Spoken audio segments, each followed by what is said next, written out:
think we are. Dang, we're live. We're live.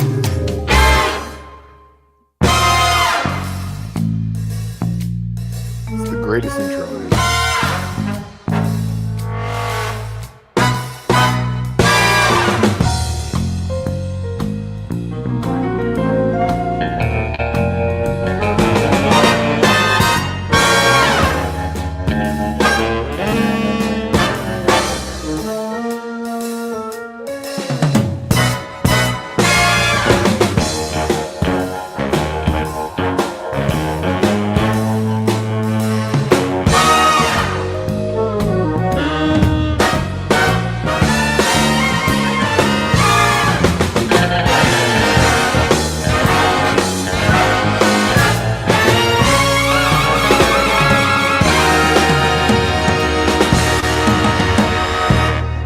With that, we're officially live. We're live, man. Yeah. All right. Dude, that intro is pretty cool, man. It kind of reminds me of like groovy. The Incredibles. Yeah, like it's just grooving. Like you're just like, yeah, all right, we're getting there. All right, so we'll go right on down. We got Mr. John Wilburn, we got Davis James, we got Mr. Rodder's Neighborhood in the House, Fab Mod Race Repeat, Fab Race Mod Repeat, Oh, and the fourth, I was actually wrong. I wasn't fourth, I was fifth. So yes, you're correct, whoever caught that. Patrick's in here, One Eye Cat, Rick, we got Tom, we got Fab Race Mod Repeat, Tom Brown, and Colleen, Jason, Tom, Michael, and Patrick. Woo, awesome. Got them all. Man, is there any other Tech Talk shows on YouTube on Wednesday night that have a freaking bitchin' intro? No. I kind of click through a few of them as we're talking, and no. There are literally none. I can tell you that. If I start to get laggy, it's because I'm actually making a video right now. Like the computer, I've already edited it all, and the computer is just pooping it out. So it may slow down a bit. Oh, right on. Yeah, I plan on having it up after the show. Yeah.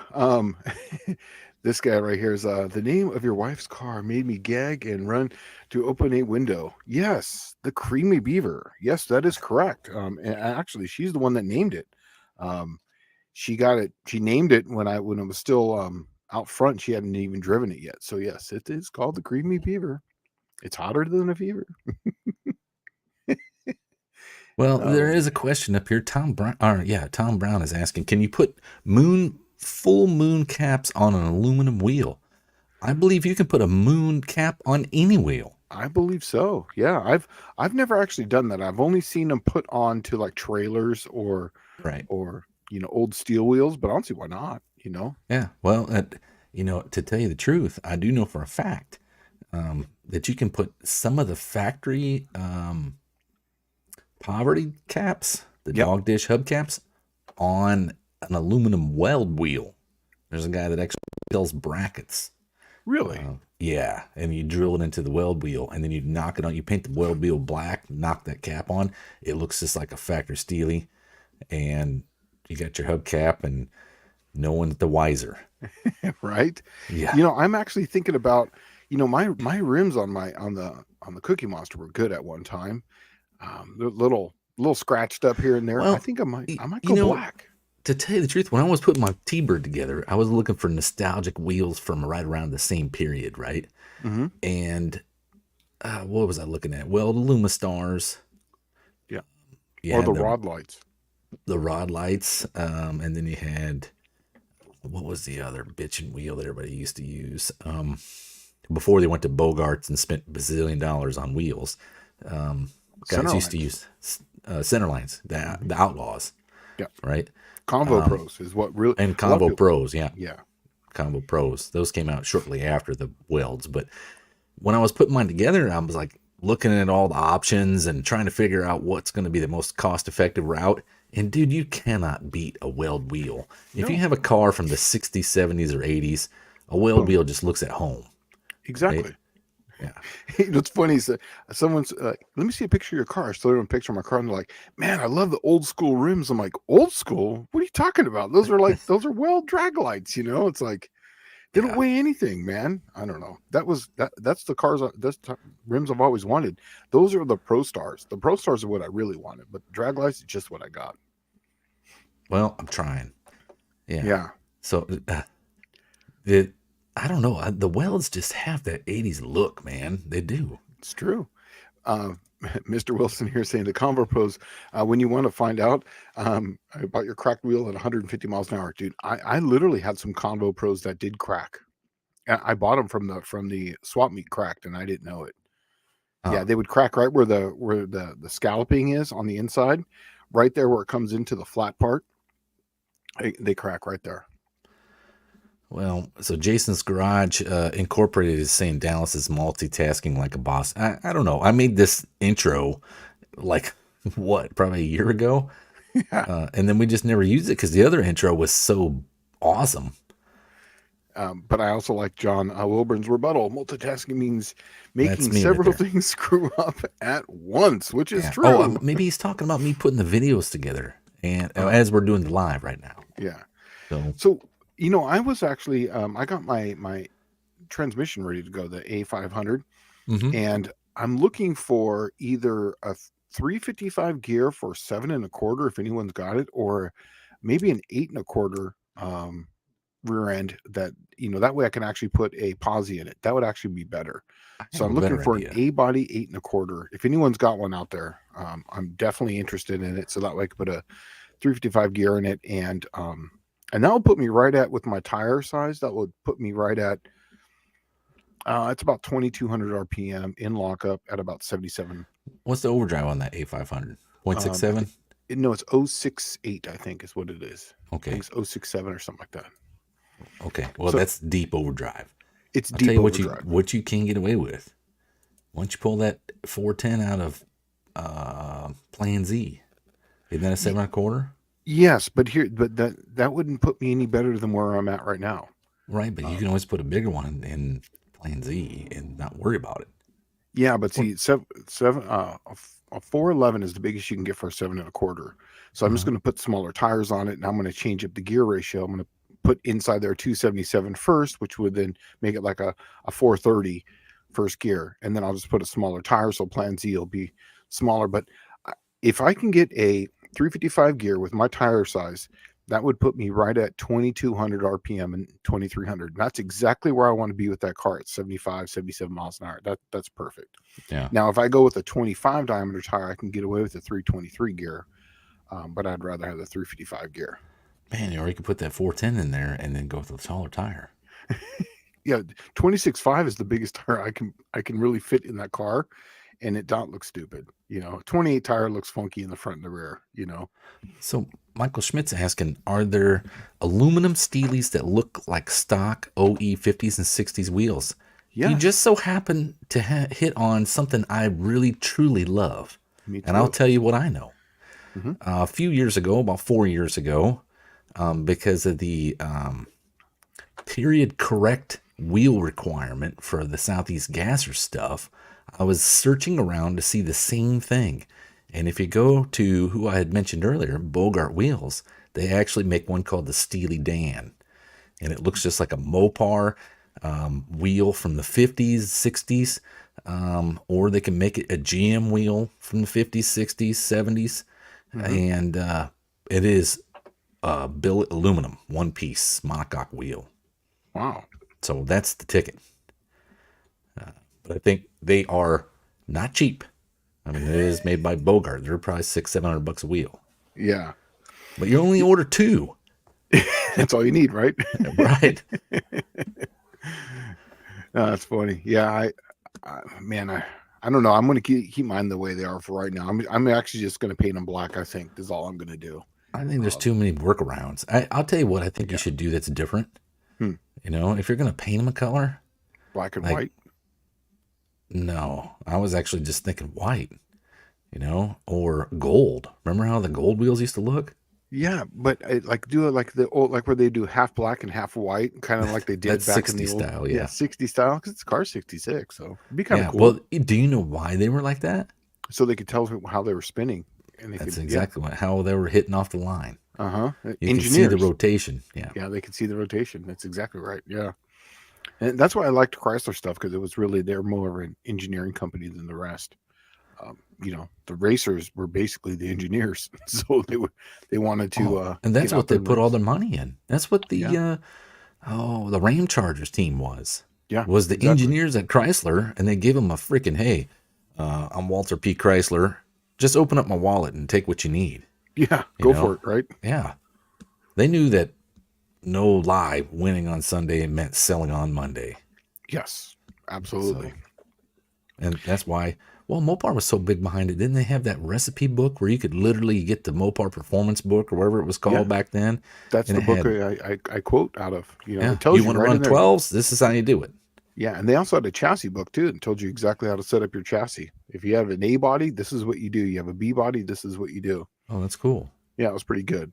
And I got a brand new timing light, so I'm happy about that too. So I can actually go and time some stuff now.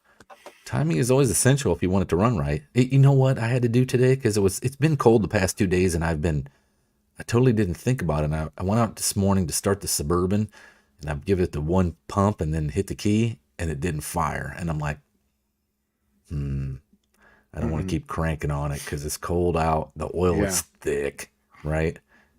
I think it's the perfect time to adjust the choke. Oh So yeah. that's what I did because it's cold, right? And that's the perfect time. You just break out the tools and go to town. And I got her dialed in, dude. That's awesome. Yeah. That's actually why I'm driving the Beaver right now, is for that reason, because it's got a choke on it. You hit it down once, twice, fires right up. I come back inside, I come back out, and it's nice and warmed up. It's ready to go. I got that super duper crazy amounts of fuel going in their accelerator pump that I was using on the 455, and the Yeah. 400 does not need it. It's not happy with it, right? I mean, it's like you give it some gas, you know, we gave it some gas because I mean, it's like hits hard, right? The downside is you can flood that sucker out if you press the gas more than one time. Oh yeah. So easy. Yeah. It's done. Yeah. Colleen, no, what I'm looking for is an 8 1/4 rear end. The small one. The small one. A 7 1/4. They're hard. It's just hard to find parts for them right now, and I want to get something that's got a limited slip. And finding one of those is just literally impossible. I've been looking for almost 2 years for that. So 7 1/4. I'm sorry, an 8 1/4 would be a lot easier. Plus, parts are still available for it, and that will be just fine. I'll give up a little parasitic loss to have traction, because that would just be everything then. So yeah, but that's what I'm looking for. 355 gear, posi, 8 1/4. Or if you find a 7 1/4, it's got all that stuff in it. Yeah, or if a 7 1/4, if it's got all the stuff in it, even better. I've been looking at all the forums and everything, and everybody's got their stuff squirreled away, but they're not coming off with it. So it's just like, it is what it is. Dude, did Chrysler make aluminum drums? I don't know on that one.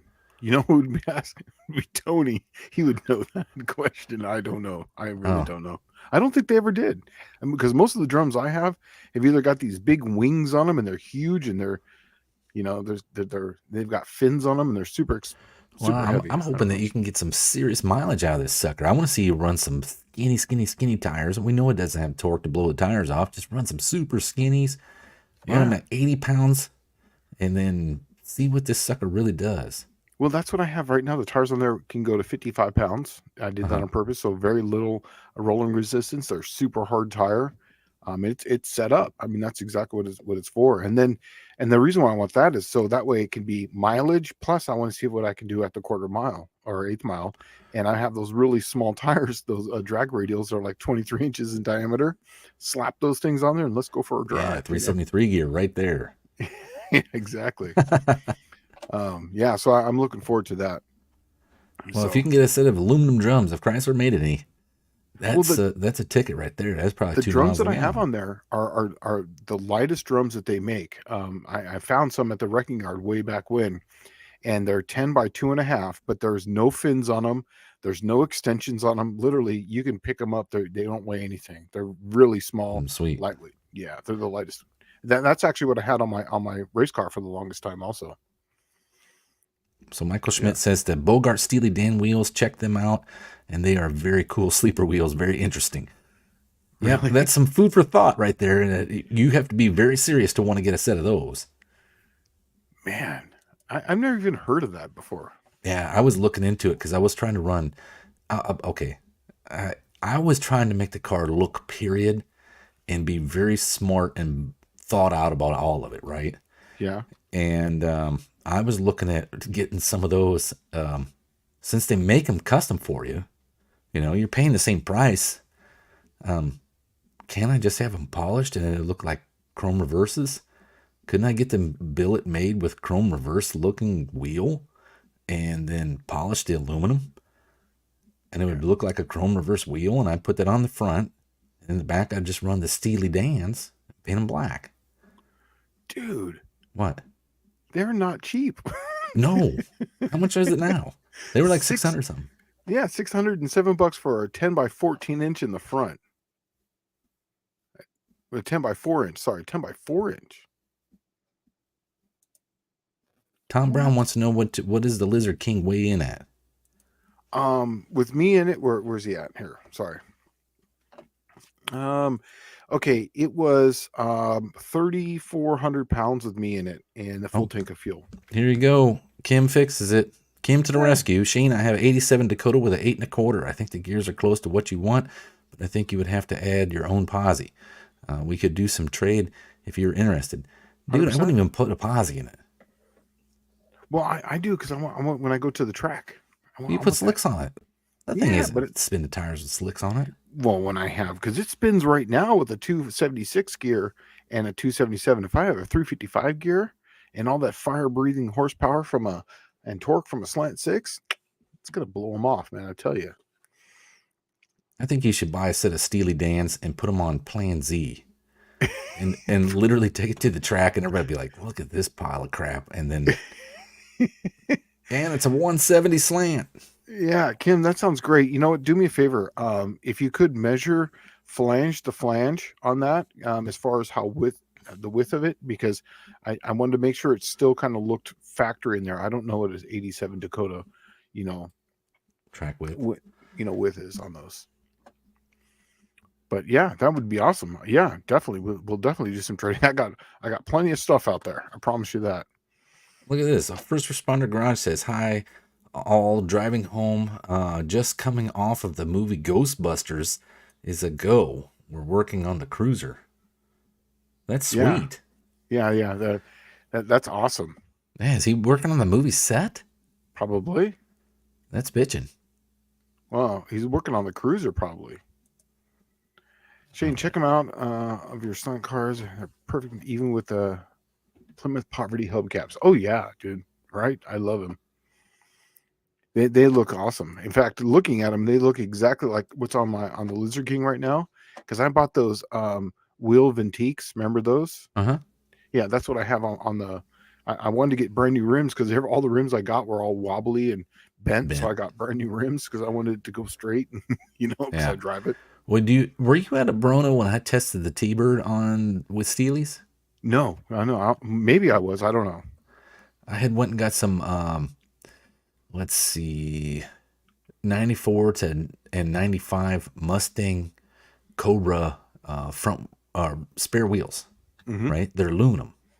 They were in the junkyard and I found that you could get the ones out of the Cobra or the Lincoln Mark 8. And it's 15 by 4 Steelies, right? And I put them on the front, and on the rear I bought some wheel Ventique steel wheels because I couldn't find any 5 on 4.5 that weren't a Chrysler wheel. And Wheel Ventiques had them, and I bought those, and I put a set of 9 by 26 slicks on the T-Bird, and it looked like just a stock street car when I pulled it up there and did a burnout, and then I let that sucker eat, and I couldn't get in there and drive it for at least an hour. It scared me so freaking bad because it just was all over the place with that small slick on it. Wow. Yeah. I mean, it was, what was weird is you get it up into high gear and you feel the back end start to sway around, and you're like, oh, this is not going to be good. I mean, if this thing comes around. When I had those 29 inch by 10 tires on there with the soft sidewalls, you could actually feel the car dancing differently than when you had the 28 1050s stiff wall. It felt so much more reassuring when you were going down the track with stiff walls than it was with the soft walls. So just, yeah, I posted a video Oh, I posted a video a while back where where I'm looking out the back bumper of my car going down the track. I raced another dart. It was a big block dart, and you can actually see in that picture my car swaying back and forth. But that was before I had Caltrax. So Well, so John Wilburn says, Shane, looking online appears the Dakota is 14 inches wider than an A body. Let's see what Kim comes up with. 14 And then the inches. first responder garage right above that says, doesn't the Dakota have an offset differential about 3 inches? Is it? I don't know. Is it like a Ranger? Yeah, I don't know. But John is saying that an A body should be easy to find. You're right. I went on for A bodies only. I mean, I used to see them all over the place, but they just kind of weren't. So right now, I don't know. Everything I looked up was all 8.25 for Dakota, and so. But Buff said that Kim just ran outside with a light and a tape measure. It's got to be like freaking 30 degrees outside. So that's hardcore. Thanks, man. That's awesome. That's awesome. Oh, speaking of which, I know we talk in the mornings, but I'll let these guys know. So the in my 100-mile radius of my house, all machine shops are basically backed up until February.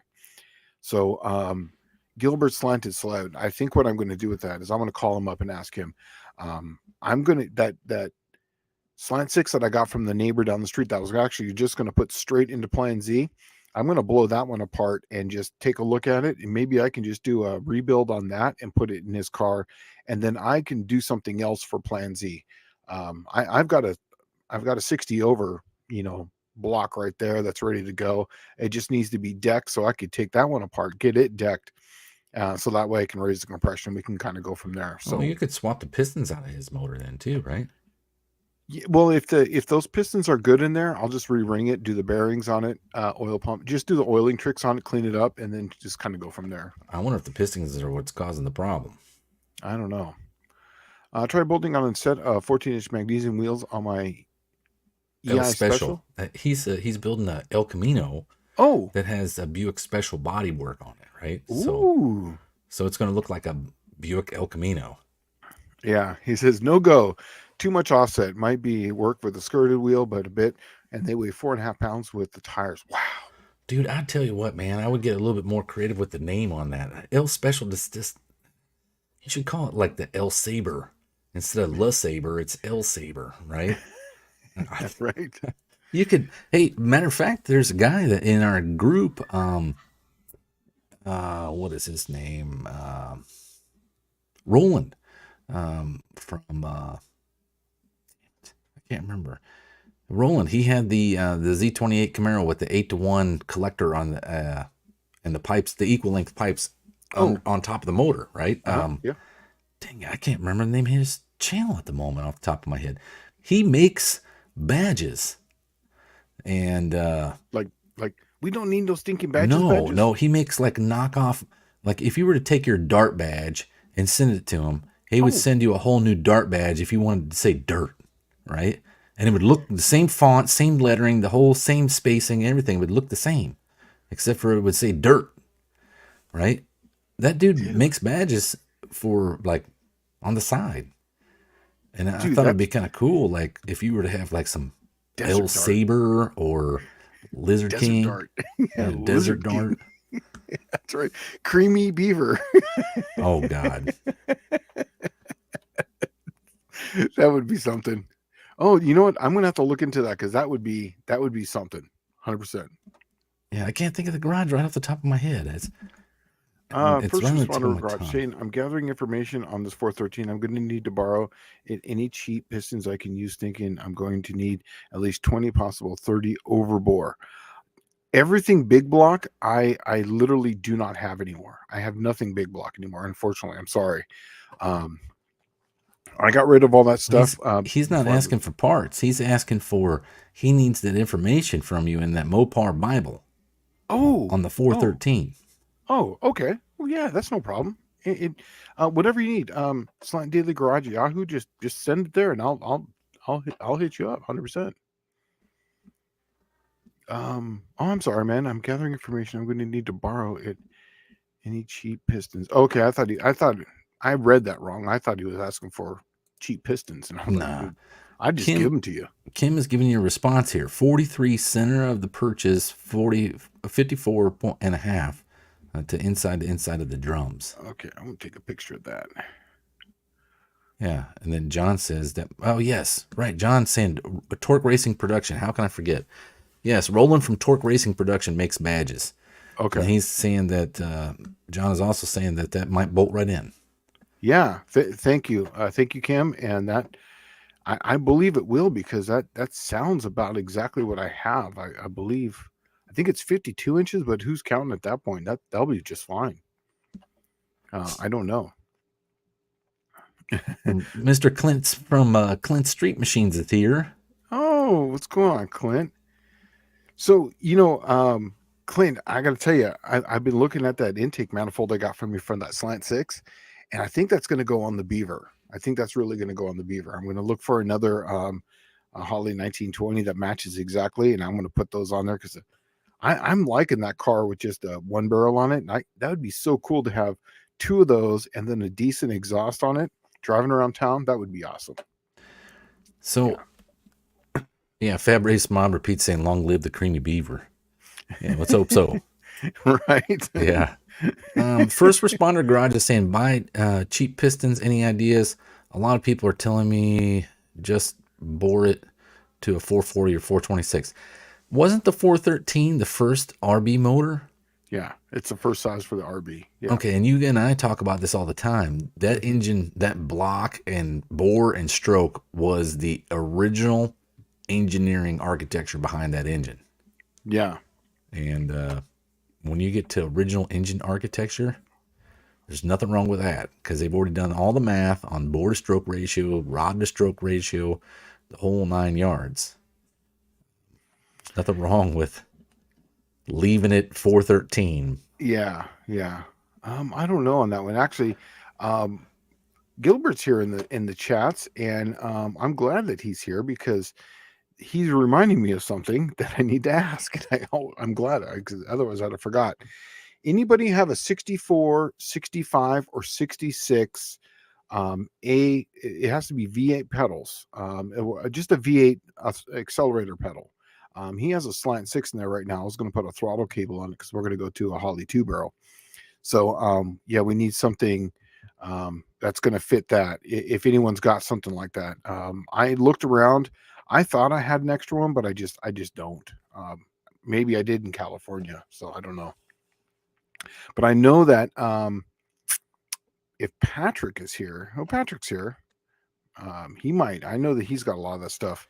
What I'm looking for, Patrick, or anyone out there, once again, is 64, 65, 66 V8 pedal, just basically the accelerator pedal. So that way I can just bolt it out and bolt it in, so I can put a cable on it, if anyone's got that. So, see, Danny Boyd's telling you to build a Creevy Beamer. Build a what? Creevy Beamer. Bimmer? Yeah, Beamer, a BMW. Build a Creevy Beamer. A BM Trouble You? No way. I'm done with those. I worked on those things, man. Those things got our Slant 6, but man, I'm just not into it. But look what John's saying here. Per Kim's numbers, that housing is 3 inches wider than a factory A body. Purchase are right on. That's from the backing plate to backing plate, right? Yeah. Well, yeah. So that might actually work. Because well, your backing plate might actually have some more offset. Yeah. I don't know. That might work. Well, 3 inches wider means an inch and a half wider on each side, meaning that you can probably do it with offset. Yeah, and I could just get offset tires. I just got to make sure that the rims I have on there right now will work. I want to make sure there's an extra inch and a half there. I'm not sure. But mostly old parts and rust is saying that in 1958, the 383 was the first RB. I always thought the 383 was a B block, just like the 361. Where did he say that at? 2 down from the one you're at now. Oh, could be. I don't see. That's something I don't know. I don't know that kind of trivia. I would lose a trivia pursuit with that one. He could be right. In fact, if Patrick's saying it's probably right. But the 383 was a B engine later on. So, let's see if Damien is right. That diff is 3-inch offset. He'll narrow one side. Oh, okay. Well, that's good. So narrow one side, But you then have to get move both spring perches. then get 2 spring perches, and then just move that over, and then just get an axle from the one side and bring it to the other side. Yeah, that's doable. Oh, so A Cove is saying there was a 1-year only 383 RB block. Oh, I did not know that. yeah. See, that's the kind of trivia I would never know. Shane, let me do some checking. I don't have any that old, but I know 2 people with early A body V8s. Awesome, thank you, Patrick. That would, and you could just text me.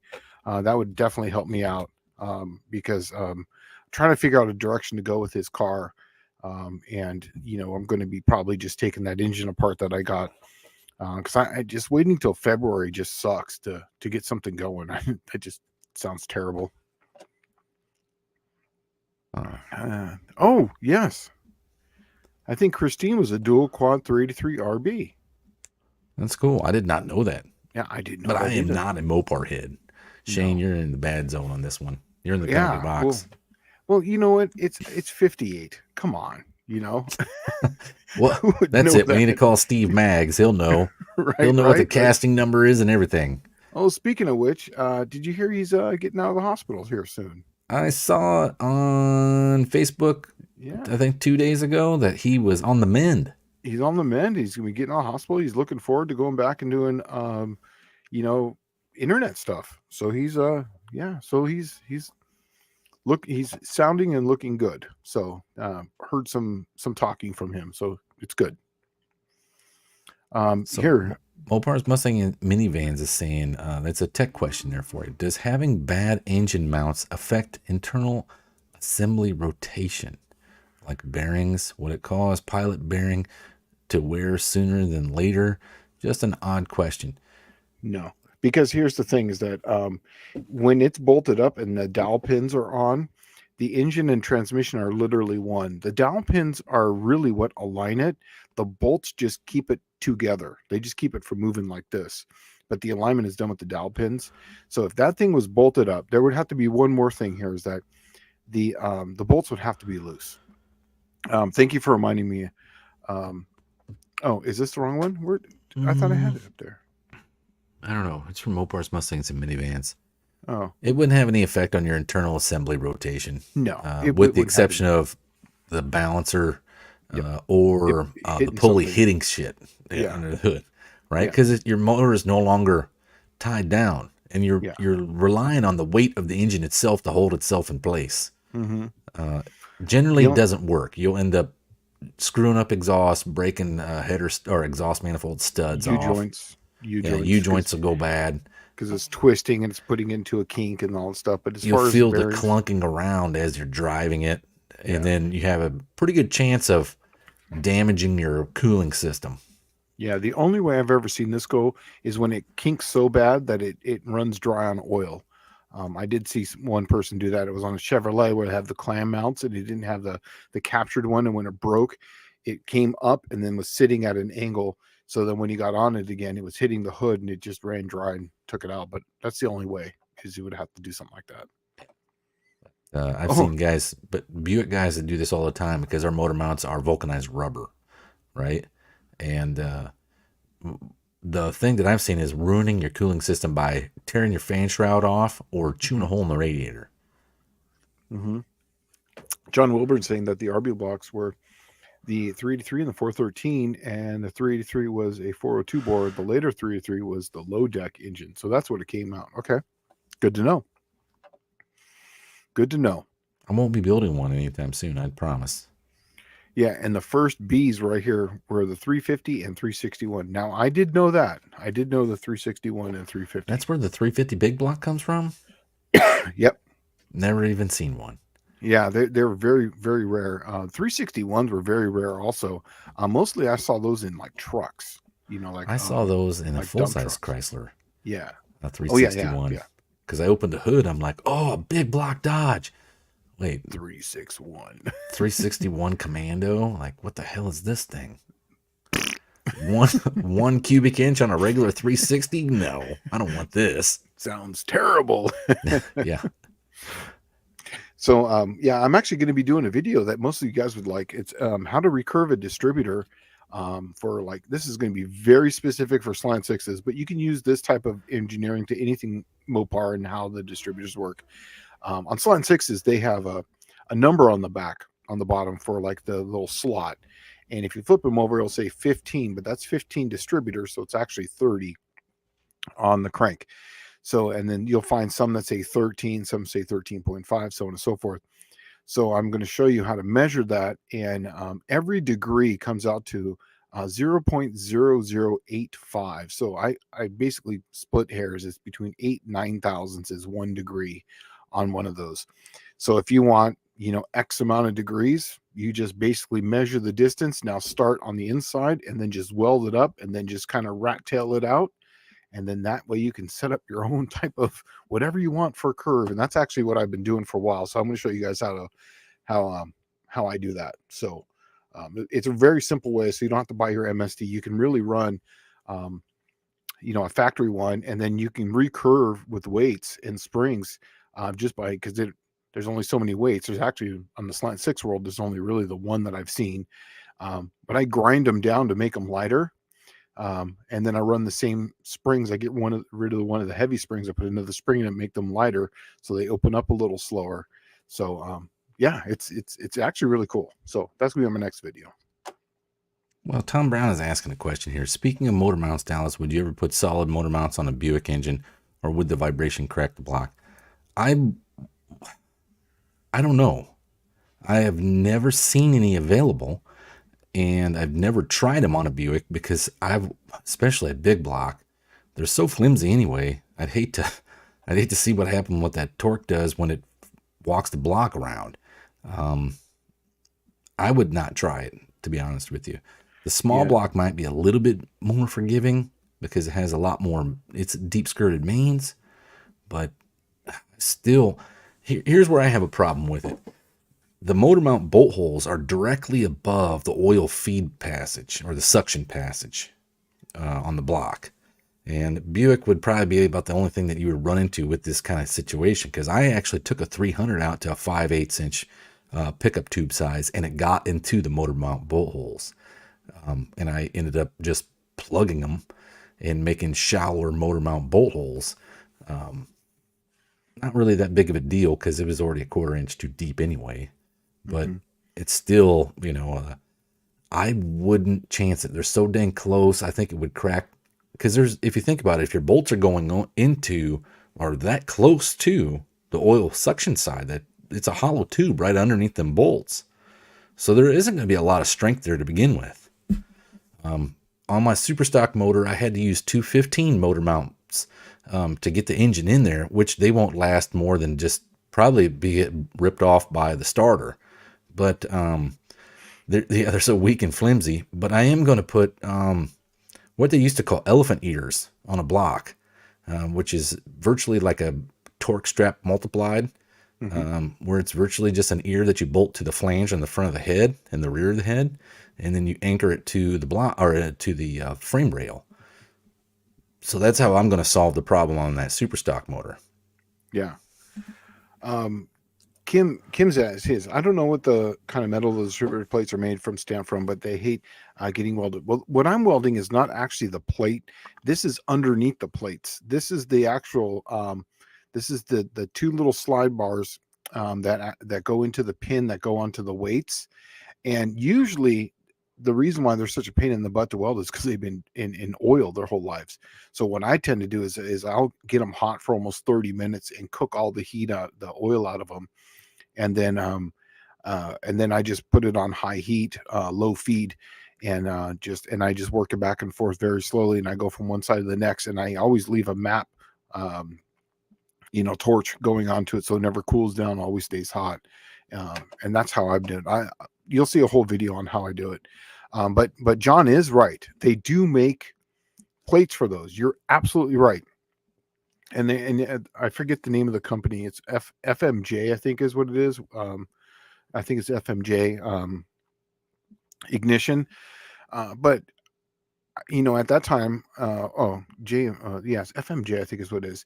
And, I couldn't afford that stuff back then. So this is why I couldn't afford an MSD distributor. So I had to learn how to do it. So this is just something I'm just going to show you how to do. This is why I used the HEI all the way up till, I was pretty much in my 40s. Yeah, but that's why I would do this. Late 30s.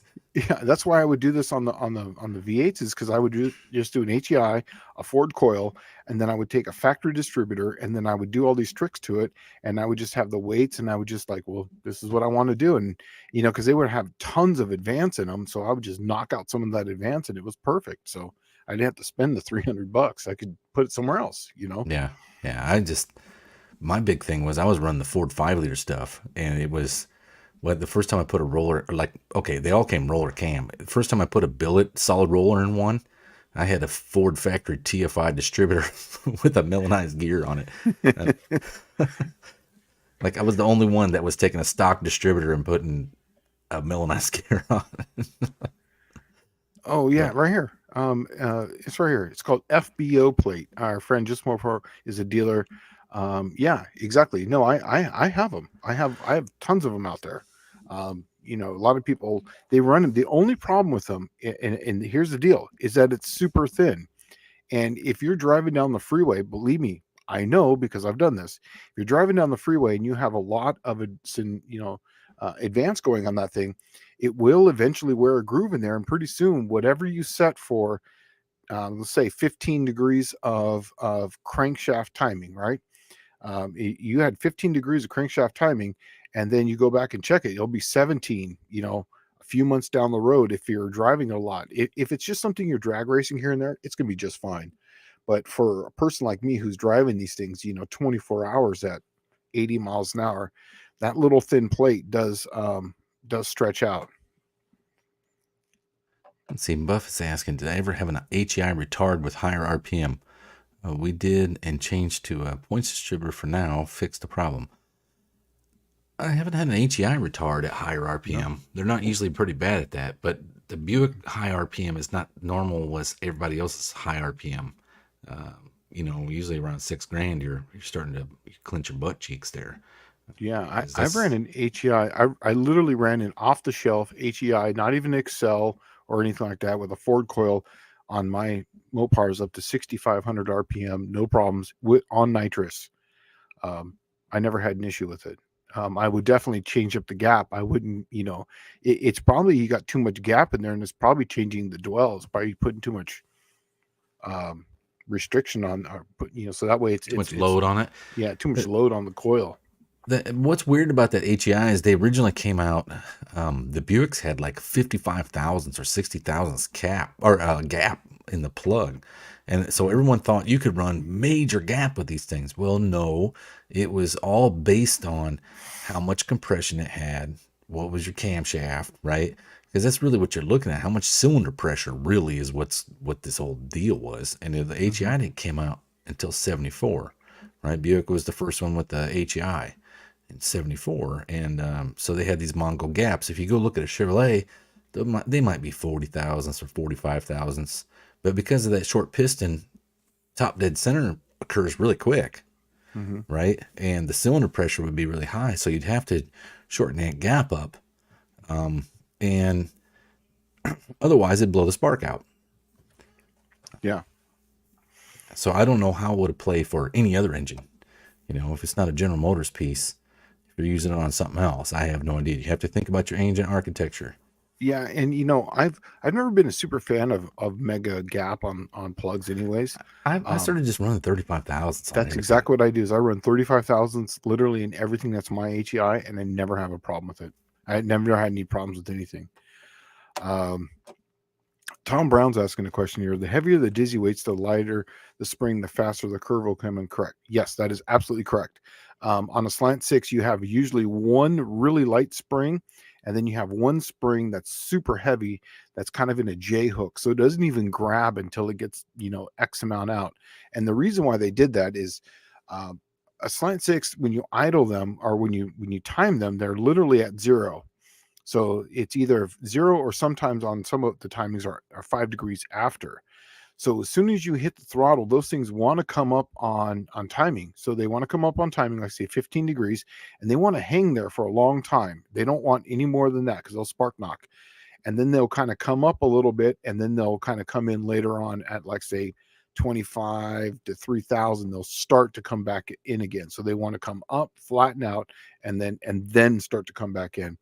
So what I'm doing is I take out the heavy spring, I take out some of the weight, and then I add another spring where the heavy spring was. And what that's doing is it's slowly bringing it in evenly. And the reason for that is because when I'm going down the road, I want full advance. Because remember, I'm trying to get mileage out of these things. So I want full advance. And then that way, when the vacuum advance comes in, and that one's, I've got 15 degrees on that. So I'm trying to stay right around the 45 degrees or 43 degrees of total when I'm cruising down the road. And the way my car's set up right now, it's at about 25 to 2,700 RPM on the freeway. So that way I'm at maximum, and that's what will give me the best mileage. That's what I'm trying to do. So I'm going to do the same thing with the Beaver, because I'm going to start driving that on the freeway also too here. Well, Kim is saying that we have a certified bogus HEI clone module that retards more than 15 degrees out of my mechanical curve. Total mess. Wow. Well, somewhere along the line around 2010, I guess, the Chinese started flooding the market with cheap HEI knockoffs. And the module is, the cheap HEI knockoff is not kind of like a new thing, because they've been making all the parts for the HEI for a long time. Yeah. Right now they're just putting them all together in one piece and selling them to you, instead of going through a third party making, 30% more than what the Chinese could sell them for. So what I would recommend is, if you have a bogus HEI clone module, go buy a good GM AC Delco one, or there is another option. Back in like 77 or 78, the HEI was actually the hottest thing going.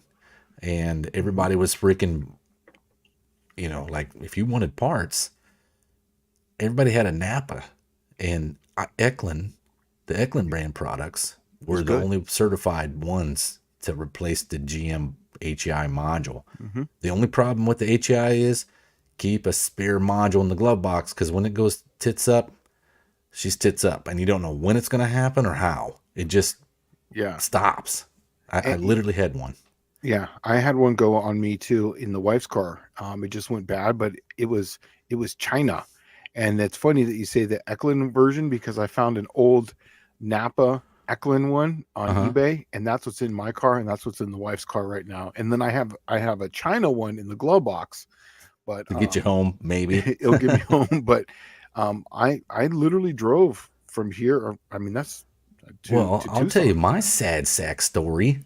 In about April, I was so fed up with the EFI on my white Ford truck that I literally had pieced together a carburetor setup for it. I had a single plane intake manifold that was made for a quadrajet to fit on a 351 Windsor, and I was going to put an HEI in it, right? And so I had bought this super high-end HEI that comes from whatever it is, Davis Unified Ignition.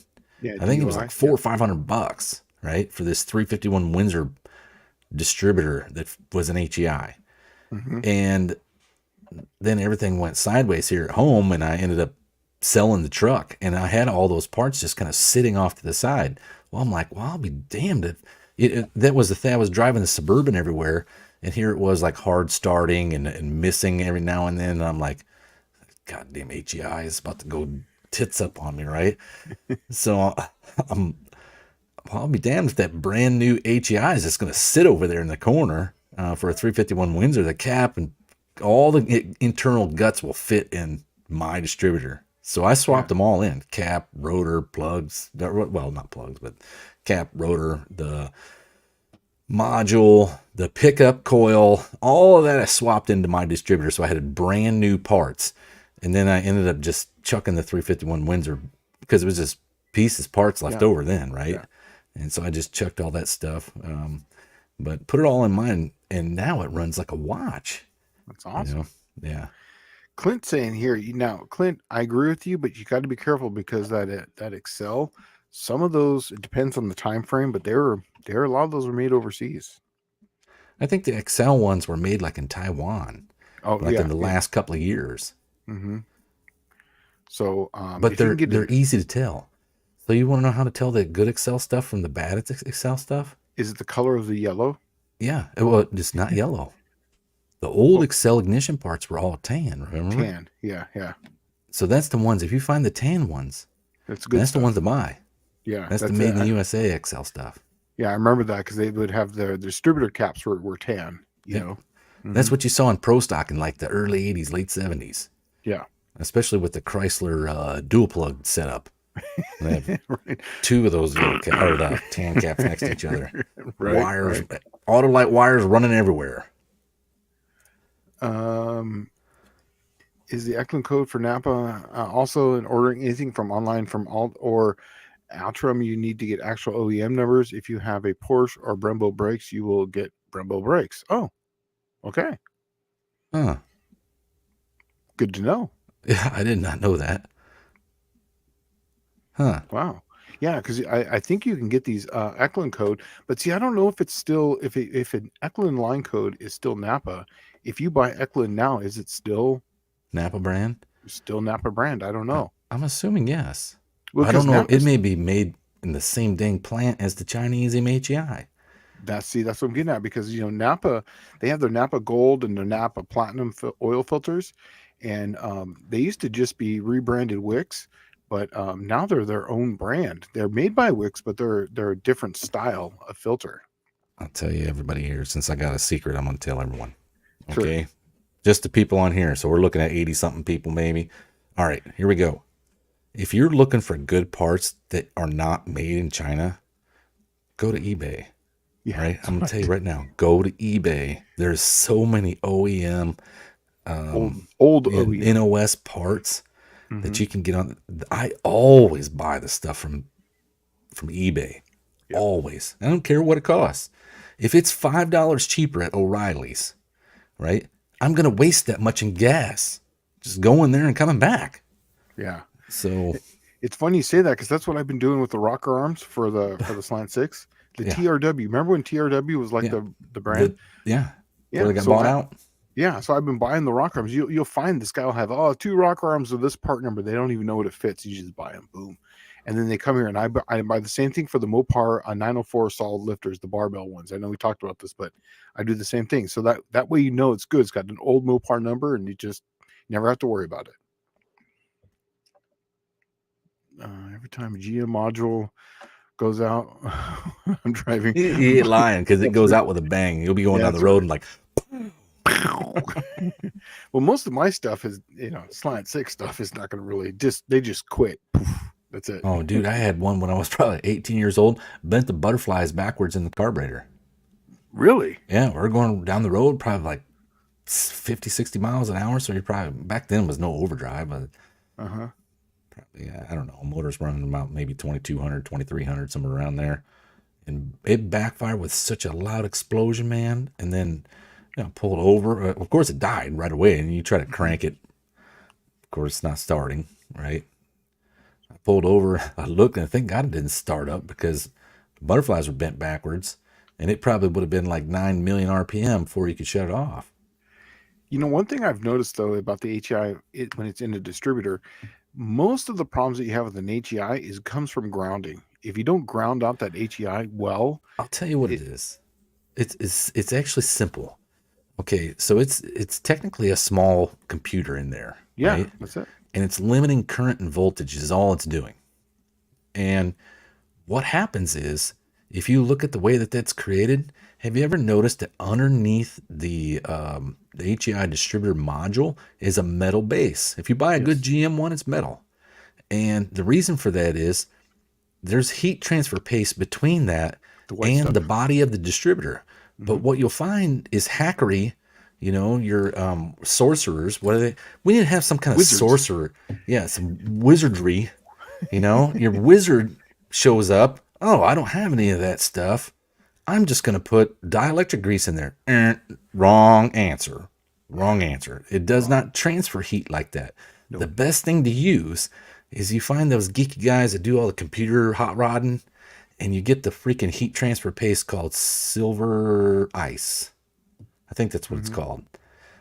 that thing transfers heat big time. All right. But it transfers it to the body of the distributor. And what you find is the Chevrolets was the ones that was notorious for it, because the Chevrolet was always all the way in the back next to the firewall. And generally on any GM, if you see one where the firewall is clearanced, it's because it was originally intended to have a Chevrolet engine in it as well, right? And what happens when they put it back in that little cove, it's so far away from the air that it doesn't get cooled, right? And it's usually sitting underneath the air cleaner, so it just traps heat right there. I've been lucky with the Buicks because they're always up front. Arctic Silver, there you go, home slacks. Yep. But they're right up front, right behind the fan, so they don't usually go bad. But I had one go bad, and that was the one I got from in that DUI distributor, that Davis Unified distributor. That sucker went bad in 7 miles. And I could not figure out for the life of me why. I mean, I literally was going on the road, and just like JB said, it was like, pow! You know, man, this sucker runs great. Pow! And then you pull over, like, what the hell? Yeah, the wife's went bad in the Beaver when I first got it running, and it was because I didn't have a good enough ground on it. I didn't ground the whole car out well, because it was an old car. It had been sitting in the desert for forever. So once I fixed all that, never had any problems. So Clint's asking, how about a wizardry booth at No Name Nationals? Yes, we could do that. We could totally we were talking about this. Was a joke amongst us group that went to PRI last year. Was the wizardry booth we wanted to put at PRI? That's right. Right, like literally, Merlin. we're gonna flip our pistons around and put them on the other side. Yeah, you know, and the wizardry. We're gonna have the wizard there answering questions, right? And unfortunately, life happened. Yeah, but that would have been funny, because dude, it would have been hilarious. Because I had a list. We had a list going. Oh, well, over there, Bob Evans. Remember the list we had of Bob Evans? So last year when we went to PRI, we were literally the only guys that weren't taking any of it seriously. We were just having fun. Like, that's what was made it great about being at PRI. That there was a group of about 6 of us. Yeah. And 2 hacks: Jeff, Clint, John, me, and you. And Patrick and his wife. Oh, Patrick and his wife was there, and so was the Nelsons. And the Nelsons, yeah. But we were talking about having a wizardry booth there at PRI and just amaze everyone. Yeah. Right here. Oh, right. He's saying, anytime you guy a reman GM distributor, go ahead and throw the module away. It'll be done within 100 miles. Right? Yeah, that's true. You know, I was putting them on the fender wells, and I've never really had any issues with them on the fender wells. And also, too, I noticed it was heat, so I would go and get those 96 Chevy Blazer heat sinks. Now, it doesn't line exactly up, but you drill those in there. I was actually going to say that, yeah. They work awesome. Awesome. They were using the distributor as a heat sink, the distributor body, and it has no fins on it. And that's what it needs, is those fins for extra surface area to cool it. Yeah, and then if you bolt those fins directly to your fender well, which is right above the tire, big time heat transfer. It's just, and that is the heat sink now. Your whole fender is the heat sink. So yeah, it's good at that point. Yes, I agree with you. It was 100%. He said, I'm sure grounding was not an issue. I had it direct to the battery wire. The Valiant had been getting extra electrical system love, so it had been super stable and reliable for buff to daily. Yeah, try the trick with the Arctic Silver. Yeah, and make sure it's getting some good air, and then put a good Eklund or a GM AC Delco module in there. Yeah, the older AC Delco modules, the better. Yeah, exactly. And I got to tell you that I'm sitting here just racking my brain, thinking about this, and it had to have been in the module, just something bad.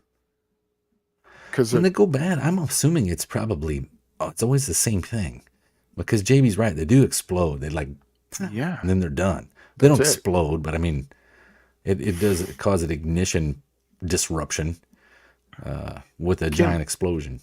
Kim, were you guys using a 4-pin? Where it has the 2 on either side? Because I do know that some of the 5 or the 7 pins, isn't it? They have a 5 and a 7 pin, yeah. Yeah, don't they have now? Some of those have Ignition retard in retard. them. Yeah, Yeah. Yeah, the early Grand National pieces would have had that in there. and then Timing retard. the first time that I did this, I did have a problem with having the coming from the distributor flipped around the wrong way, and it would spark randomly. Oh, she's saying it is a 4-pin. So yeah, Huh.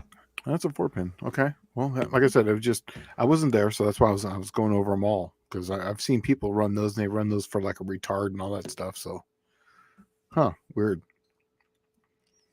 very strange. Oh, we're not really getting much. Oh, sure, grounded. Yeah. Well, Throw you those know what? things away. It doesn't matter because it's now hardcore tech time. I don't have anything. You don't have nothing for hardcore tech? Yeah, I okay. don't. I'll tell you what I've been doing. Okay. I've been doing paint and body stuff. Yesterday, Ooh. I shot 4 coats of color. So right now, okay.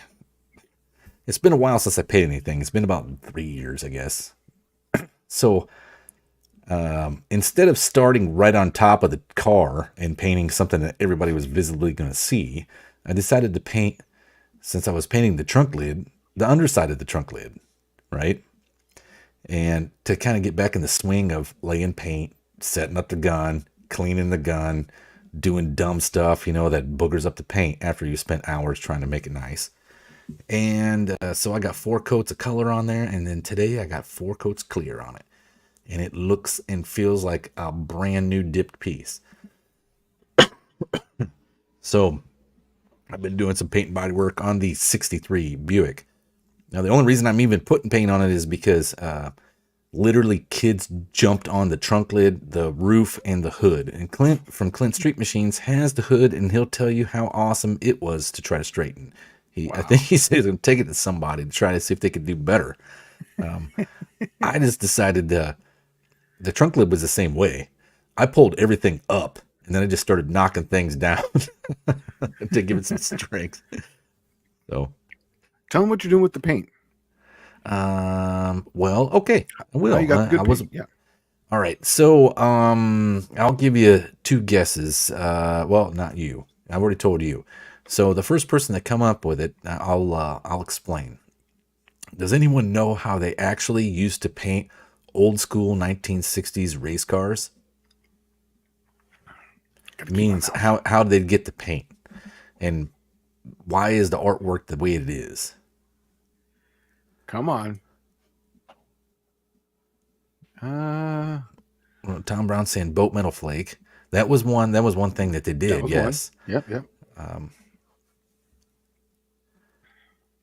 So has anybody ever figured out why it was multiple different colors? He told me this and I didn't know it, so this is good. I'm glad I'm not the only one that didn't know. Yeah. Well, I was trying to figure out what to paint it. And there, way back when in the 60s, with different dirt colors. Let's see, Blake, are you already on the beers? Different dirt colors. So way back when in the 1960s, racers, if you haven't noticed, the race cars were always, Tom Brown says, to hide bad bodywork or the lack of bodywork, period. Right? Yeah. So there's a lot of things that go on. And people, yes, Kevin's Rust has got it right there, leftovers. Okay? And what I mean by that is I'll explain. All of the cars were panel painted back then. They used to paint an individual panel. And each individual panel went along with a theme throughout the whole car. But you generally just painted one panel at a time because it's all the money and time that you had to do. So you would just do one panel paint, right? So you do like a trunk lid and a door and quarter panel later and a roof and stuff like that until the car got painted. And how they painted it was this way. The reason why, if you go look at back in the day race cars, majority of them were one solid color is because that was probably the original color of the car. Mm-hmm. The remaining paint that's on it, like the new stuff that they panel painted, would have generally been white because it was the cheapest color you could buy. And then if it had any other colors on it, if you look, they had stripes. A lot of them had stripes to hide the bad body work, the wrinkled up body panels, the stuff they got out of the junkyard. But the colors, when you went and bought paint, you didn't buy like, I need a gallon of white. Well, a gallon of white was expensive. So you would go in there and buy a pint. Or you can do like what I did and what I found out that guys used to do. Every paint shop in the country has what my local paint shop calls the oops cart. Okay. And that's where you mix up the paint and you added, like, say, too much gold or too much whatever, or it's the wrong amount, right? Wrong manufacturer. And it goes on the oops cart. So I went in there the other day and I cleaned out 2.5 gallons of paint off of the oops cart for $20. Okay. So those of you talking about paint jobs being expensive, $20 for paint is a ridiculous price. It's super cheap. Now I bought, it's actually 2.5 gallons what I got, but I got some stuff that's like single stage paint. It's a single stage GM 92 Corvette teal blue stuff, right? It's metallic teal blue. It looks totally bitchin'. It's like literally 2 or 3 different colors based on which angle you get it in. And the guy told me, he said, this is like $400 worth of paint. Now it's a little over a pint. Okay. Like, and it's in I guess it would be a pint because it's in a pint can, but it's a pint. It was $400. It was $90 for the hardener just for a pint of paint, or half. No, it's a pint. But I just thought some of this stuff, $20. Well, I can't go wrong. So I got red, white, and blue. And that's why if you look at a lot of the 60s race cars, you go get the paint from the oops cart and you make red, white, and blue, and you make stripes so nobody can see your bad body work. And you just put some stars in there and bars, and no one's going to kick you in the junk for it, because now you got a patriotic paint job of something that you're just making the best out of what you got, right? But that's real cheap. And yes, Kevin's Rust, it is urethane. I got some pre-mixed 2007 Chrysler Bright White. Was 1 whole gallon.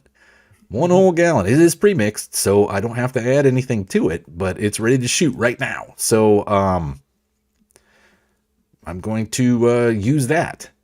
But that included, I got this crazy looking strawberry color. It requires a hardener as well, and it's a single stage. Maybe that's something that somebody on here can answer for me. If you know, can I spray a single stage paint right on top of a base coat of regular urethane that's a base coat clear coat kind of combination, and then put clear over it without it being all jacked up? So that's what my plan is at the moment. All right. So yeah. So while we're waiting for that, Caesar is asking a question that is right up my alley, because it just happens to know I have intimate connections with both of these camshafts. So greetings from Peru, guys. I asked you about a Lunati 207-213 for a Buick 350. Sadly, no longer available, but there's another option, the TA, which is the 210-215. It would be adequate for good aisle, good low RPM, and high torque. Here's the thing about the TA Performance camshafts. They're very, very slow masters. I know that because I designed every single one of those camshafts for their whole catalog. And so a 210-215 is going to act like the Lunati because of the area under the curve, just like the 207-213. Because it's going to be a little bit lazier of a camshaft. But that doesn't mean that you're going to lose any torque or anything like that. It's just doing that so that way your hydraulic lifters don't make noise. You can run a little less spring pressure. It's a little bit more forgiving.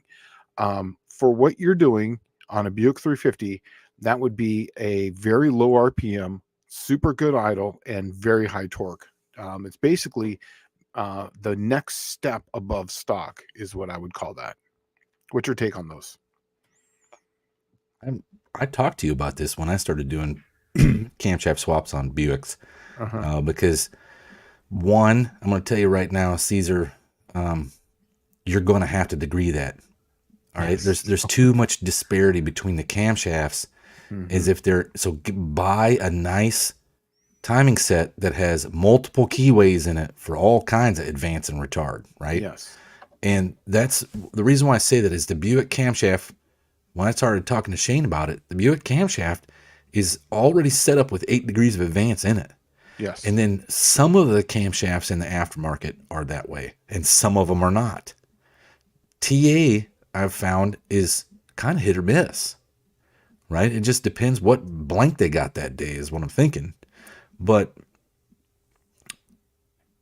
you are going to have to degree it, buy a good billet timing set, and also TA Performance is, I like TA because they offer parts for the Buick folks, right? But the TA camshafts leave a lot to be desired on the table. And then there, for the things that you're looking for, It's perfect. there's, I mean, you can buy that TA cam and work okay, right? But just about any other manufacturer will make you a camshaft that's pretty similar. Yeah, exactly. Or more aggressive, right? Like look at a Crower level 1. Okay, that's the ones I kind of gravitated toward was the Crowers. They have a lot more aggressive ramp rate than the TA Performance ones. But you're still going to have all your torque, and you're going to have your gas mileage too, and you'll have a little bit more aggressive camshaft that you probably wouldn't notice otherwise. It'll probably make more power than that TA cam. Yeah. And here's the thing about I love the TA. Why he was so specific on those is he wanted those cams ground with zero advance in the cam. That's why they're straight up, is because a lot of the manufacturers for the wheels that he was buying them for, the actual cam gears, had an extra 4 degrees cut into them. And then the keyways down below had an extra 4 degrees in them. So that's your 8. Now that's almost 12 degrees right there. And some of the crankshafts were cut with an extra 4 degrees. So you start stacking that up, you can see how far it gets off. So, yeah, your stack tolerance is that you're already at 16 degrees advanced. Yeah. Get that billet keyway a timing set and set that sucker. Okay, and degree that cam in whatever one you get. And here's a video for you. I just posted it up. I did a. The TA 212 used to be the ticket for the Buick 350, especially if it's a low compression one, because it gains so much out of that 212. Yeah. So, this right here will show you how to degree camshaft. It's everything you need to know. It's a slant 6, but literally all you're thinking of is just a piston and a crankshaft and a camshaft. That's all you got to think about. It could be on a Briggs and Stratton. It could be on anything. It would be the exact same type of deal. So there's a video for you. In fact, while you were talking, I got a tech question that came across on the phone here. Brian's asking me, he goes, "Hey, question for you." He says, "Too big to fit into chat. My throttle shafts are worn on my Holly carbs to the point where the fuel leaks when I pump the carb from the pump shot. Have you ever used a plastic Delron strips, or is it better just to do a complete rebuild, or would it be better to put brass bushings? I have the options for both. Just wondering what's better." Okay. Brass bushings? I actually, huh? Brass bushings? Oh, yeah. No, This is in the gasket? No, this is for the throttle shaft. Oh, gotcha. Yeah. Okay. So here's another one. I'm going to post this up here. Now, if you fast forward this video to 4:30, this is exactly what I did on the wife's car. She had a Holly 1920, and I had a few of them, and the best body that I had the biggest slop in it. So I chucked it up in the mill, and I drilled it through, and then I used the bronze, oil pregnated bronze, and I made my own shafts and then put it through.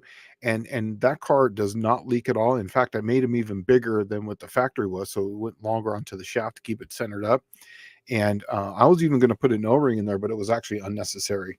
It worked just fine like that. So if you can do it, do the bushing in the throttle body, because it works really good. Absolutely. Let's see. Clayton's Toolbox just asked a question. Yep. Dallas, what mods did you do to your C4 and your T-Bird? Is it holding up okay? My mods pretty much had the transmission not working at all at this power level. I ended up taking it to a guy out in California. If you can find, he works from home, so he can probably answer the phone. If you can find him on Facebook, his name is Dana Sniff. The Sniff Brothers. Yeah, the Dana Sniff Transmissions, and he is freaking top notch at C4s, right? Yeah, he's awesome. I took him mine, and you won't believe what all is in it. It's factory parts, and all he does is mix and match factory parts to make it work, and which is good because it keeps it on the low price on cost effectiveness. What we like. Yeah. The downside to it is the power level I'm at now that tranny is flaring up in high gear every pass, and it didn't do it until the third or fourth pass at No Name National. So I was right there on the edge of it not working anyway. But now it actually has to come out because it's flaring up in high gear hard, and it scares me because it bounces it off the rev limiter at 8,500 or whatever I got it set at. So C6 is good. It's just that it takes so much damn power. It's the it's worst just one like out of turbo all of them. 400. Yeah. Yeah, it's actually worse than the 400. The 727 is a little better, but yeah, that C6, I think it was like 50 something ridiculous horsepower to turn. It's just Call, if you're anywhere in the States, call Dana Sniff out in Orange, California. yeah. And that dude, he may be able to answer for you a question just for what parts and pieces, because he'll tell you exactly what servo is. It's like a in servo or something out of. It's just he's already got it all planned out. He'll tell you exactly what servo to put in it, how to set the band, the whole 9 yards, and it'll probably run great until you start getting over 650, 700 horsepower, and then you got to start really looking at billet pieces and all that jazz. Yeah, that's funny you say about the Dana brothers, because I was just thinking, I was like, Dana, I remember Dana Sniff, man. They actually just put a twin post in their backyard so they can do trainees in and out at their house now.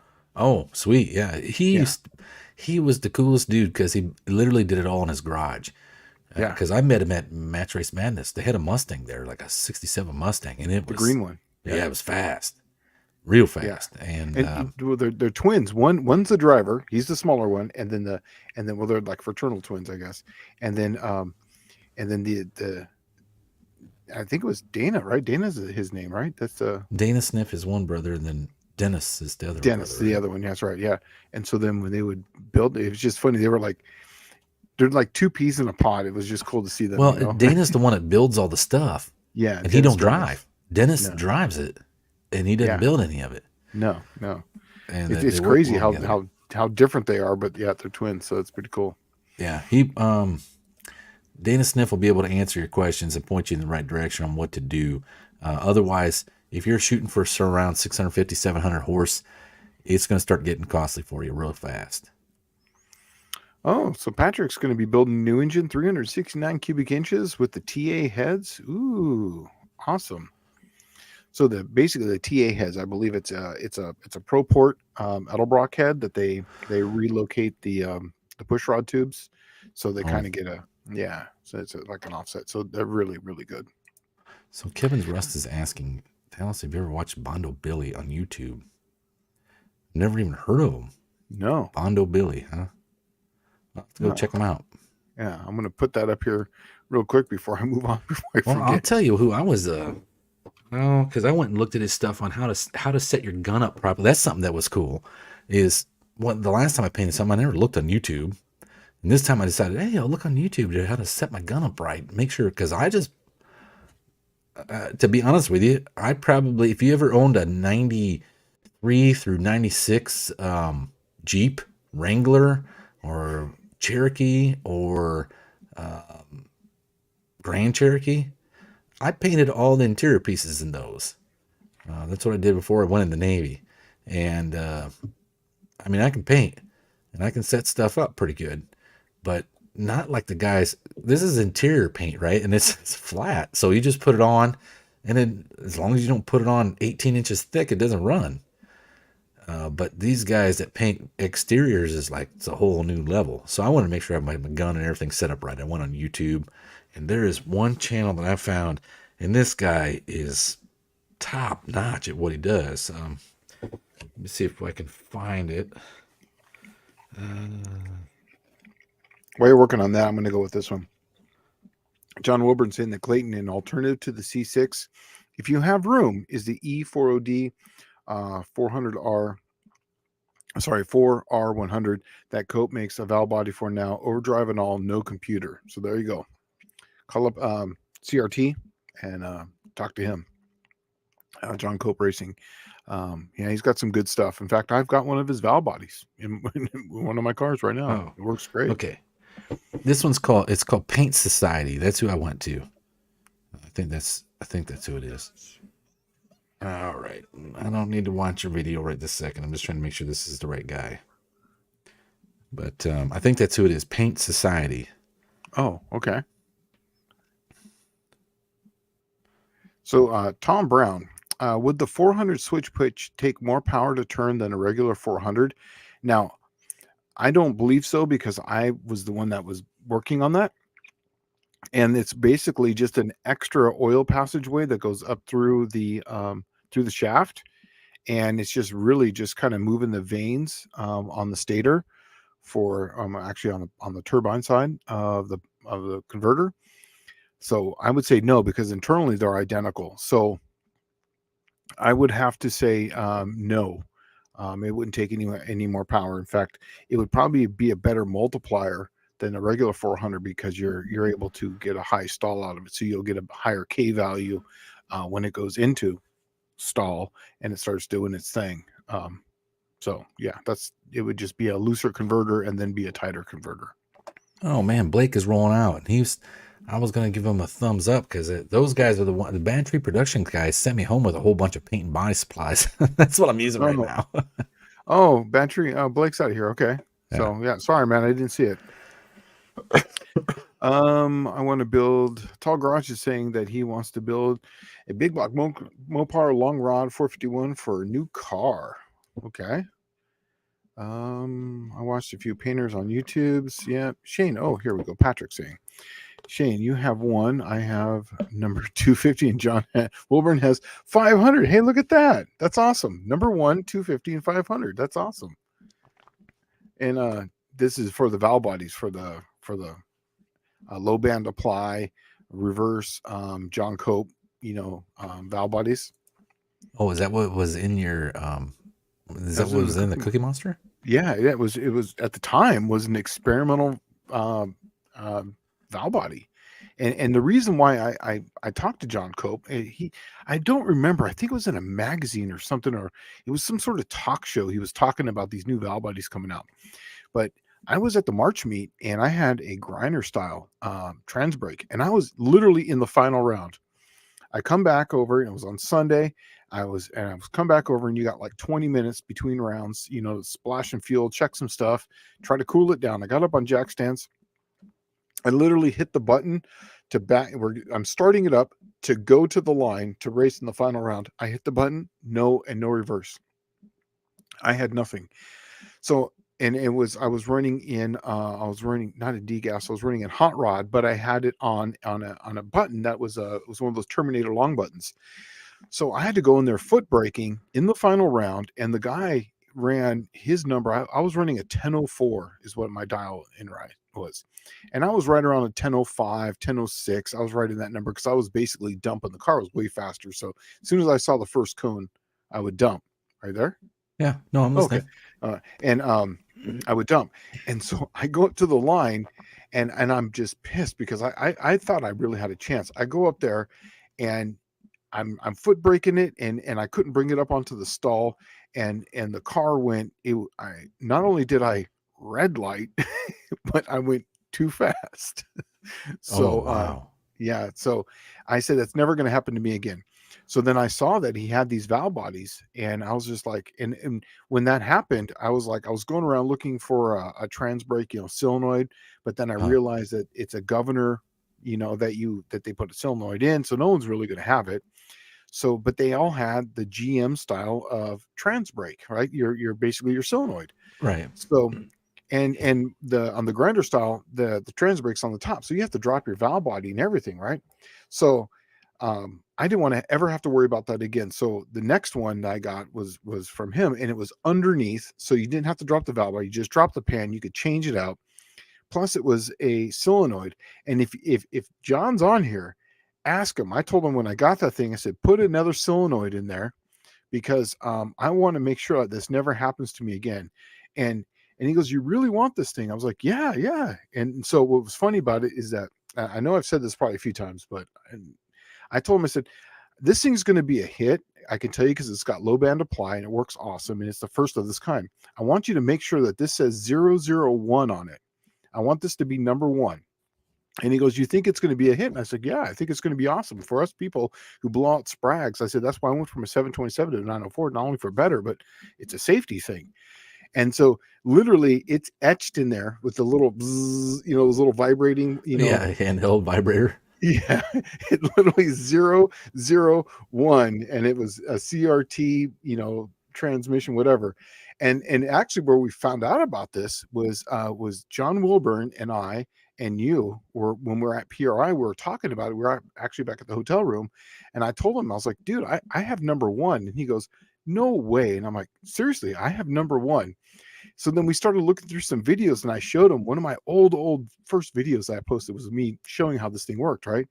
And then John Wilburn goes to John Cope's channel, and then he's showing a page of people, and there's my name, number one, Shane Polito. and that's when he was buying number 500, I think is what it was. Yeah. So John Cope has got to be pretty happy. It worked well for him. Yeah. Oh, those things are awesome, man. I've never had a problem with it. In fact, that is going to go into Plan Z. All right. Yeah. So that 904, huh? Yeah, 904. I'm gonna put a low ratio first and second in it. That whole everything in that bitchin' transmission, I'm gonna take all those guts out, and I'm gonna put it into a slant case. Slant case, yeah. So I'll have all the bitchin' billet, everything, all fully rollerized. Trying to be way overkill for that thing, but it's gonna be awesome. Yeah, well, it's gonna cut out so much more rotating mass as well. Yeah, and that will make that 411 like a 430. So, Yeah. Let's see here. Boring Builds showed up, said, hell yeah, Professor and Dallas. Great to see you, John. Well, it's good to see you too. Thanks for popping in. Awesome. Oh, right here. That's funny. He goes, I've seen the book itself. Polito is etched in history. That's funny. He wasn't even actually going to sell that piece. I made him sell that to me. You know that valve body, because that was actually one of his test ones that he put into his car. And so I made him sell it to me. So, yeah. Well, I don't have a trans brake on anything I own. Yeah. Because I got tired of, I know what nitrous oxide is like. And the trans brake is very similar, where it's just like, it shocks the drivetrain, right? Yes. Unlike foot braking, it does not shock the drivetrain. Generally, you have all the slack out of the drivetrain because you're up against the converter. Mm-hmm. I did not like opening my wallet for nitrous brakes at all, because nitrous will freaking destroy stuff. It hits hard like a hammer. If you've never used nitrous oxide before, you know when it comes on. There's no doubt about that. Yeah. I'm going to look up this cam real quick. Yes, I can tell you that all the DLC lifters will work on all the comp cams. I only said that for ramp races because I do not know about other companies. So, he says, should I leave out the inner springs and windage tray? On the DLC lifters, you technically don't have to. Yes, we're telling everybody to just break them in right now, even though we did it the absolute worst way and we had no problems at all. In fact, I showed you lifters. I think it was it last week or was it the week before? I think it was last week. It was last week. I brought in some lifters, and one had 20 million cycles on it. One was brand new. So that, they look literally identical.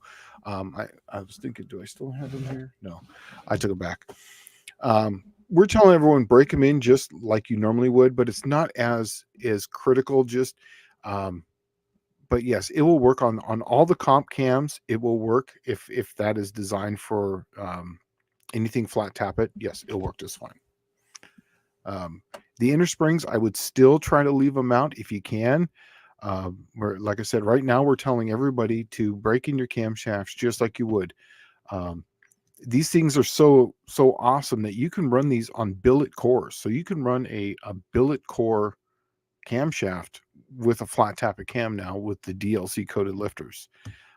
This is basically NASCAR technology that has now finally trickled down to you guys. It's 20 years old technology. It is, but there was a lot of people. I don't know if they're using it anymore, are they? No.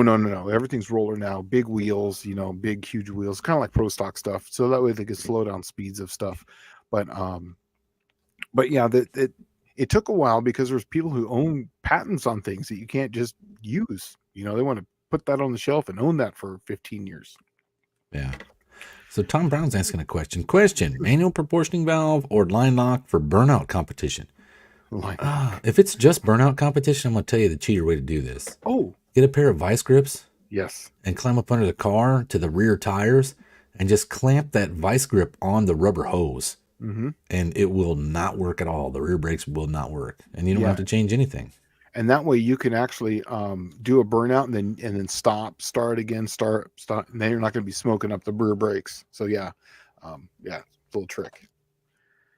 Okay, boring builds is go ahead and ask this one. I got a little something. I've heard making too much low-end torque, nitrous and diesels, is an issue, mostly because relative to time, the rotating assembly spends more time at top dead center at low RPM low than high RPM.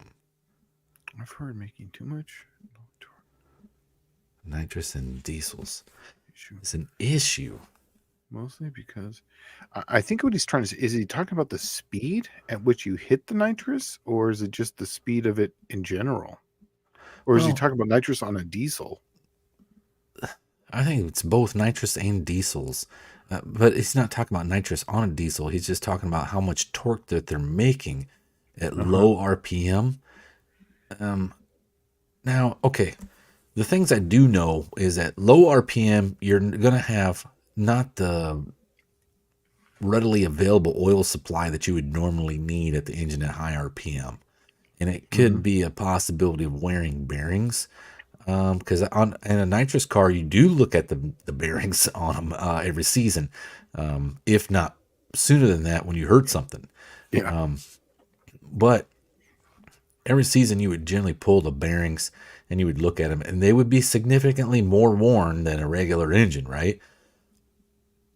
But, I mean, this is where you start looking at using 40, 50 weight oils in that case, or even more. But I don't see how you could. The only downside to nitrous oxide is when you let that sucker eat and the nitrous comes on at, say, like 2,000 RPM. That's no good. They will detonate hard. And that's where I would not have a converter any 5,000 or plus. well, I don't know. I always did. My converter was always like 2,500 Saturday Night Special on nitrous. Yeah, but you would flash it at 3,500 though when you hit the Oh, nitrous. it probably would. Yeah. Yeah. Because it would. I mean, golly, when that nitrous came on, that converter wasn't ready for 600 foot-pounds of torque. Yeah. It wasn't made for that. It was made for a 302 in a street car. Yeah. But you can detonate them, and I detonated it enough to split the 302 block, which is not too hard. There's like probably 302 racers. Out of all the 302 racers in the world, there's probably like 2 guys that haven't split a block yet. Yeah. So I've seen it happen too. Yeah. have you? Yeah. 500 horsepower is about the magic number. Once you get over 500 horse, you're really playing with us. Well, mine was running, still had oil pressure, and I pulled it back in the pits, and at first I had just antifreeze leak, and I'm like, damn it, I'm up for the next round. So I took the cap off the radiator, right? Yeah. So it has no pressure, and went back out, made another pass, and then when I came back from this second pass, it was still leaking, and I'm like, golly, so I'll drain some of the antifreeze out. So I did. I drained like a gallon or 2 out of it. Went back up for what round was that? Probably the 5th round, 4th, 5th round. Yeah. And when I brought it back, then it was starting to knock. And I'm like, oh, well, I'm pulling out all the stops now, right? And I'm going to let her eat, and I'm going to put the biggest, fattest pill I can in it. And I did. And it ran. And I took the motor out that fall. Well, at the end of that season, because I was in Hawaii. There is no real fall. And damn it, if I didn't take the timing cover, or I pulled the intake manifold off and the timing cover and the oil pan off, and the block did like this banana peel. Like, I think what he's asking about is because of the relative time. The whole thing is that we were talking about the speed. On my race car, I'm not going to even hit that thing until above 50, probably 5,000 RPM, 4,500, 5,000. You really don't want to have it any below there, because I think what he's trying to say is that it spends too much time at TDC. top dead center. Yeah. And if you have a longer rod, that would also, hurt also. That's why a lot of nitrous engines tend to run a little shorter rod. Yeah. You want to be in the rod to stroke ratio, and you usually in the 1.6 But or under. yeah, you were talking about that the other day, saying that they like them around 155 now. Yeah, You know, because and it's the control detonation because the piston is moving away from TDC faster with a shorter rod, um, and that just helps. That's why a lot of the Mopars were very prone. That's why the Slant Sixes hate so much timings because it's got that almost 7-inch rod and that big ass stroke, and the thing just dwells forever up there. So, hey, hope that Lon, I answers came your up with a question. great idea for your slant. Yeah. Yeah, are you gonna do that port inject slant, right? Yes. Yeah. Okay, when you do that, Hmm. use one of those Offenhauser or whatever intake manifolds that has a 4150 flange on it. That's what I got. Yep. Okay, dude, we're gonna put an Eaton M90 on one, and Oh. because you Yeah. can buy them cheap, Yeah. right? That's actually the correct size that they used for that 3.8 Thunderbird Super Coupe, And then make tons of torque. and it makes good torque. It's you can buy one cheap, like Hmm. real cheap. Just put a Ford throttle body on it, or you can put all the adapters on there to put GM stuff on it, Hmm. and then it'll be real simple, real easy, and it'll make. That's one thing about the slant. Okay, and you're familiar with the slant racers. They Hmm. spray them, and it runs good on some spray. And Yeah. it's because it's got the same kind of chamber as the Buick. That it's that open chamber design, that semi-hemispherical design, Yeah. It's almost like a poly style. You know what I mean? right? Like, And it loves cylinder pressure. The problem is to get all that cylinder pressure, you got to have like 215 octane gas.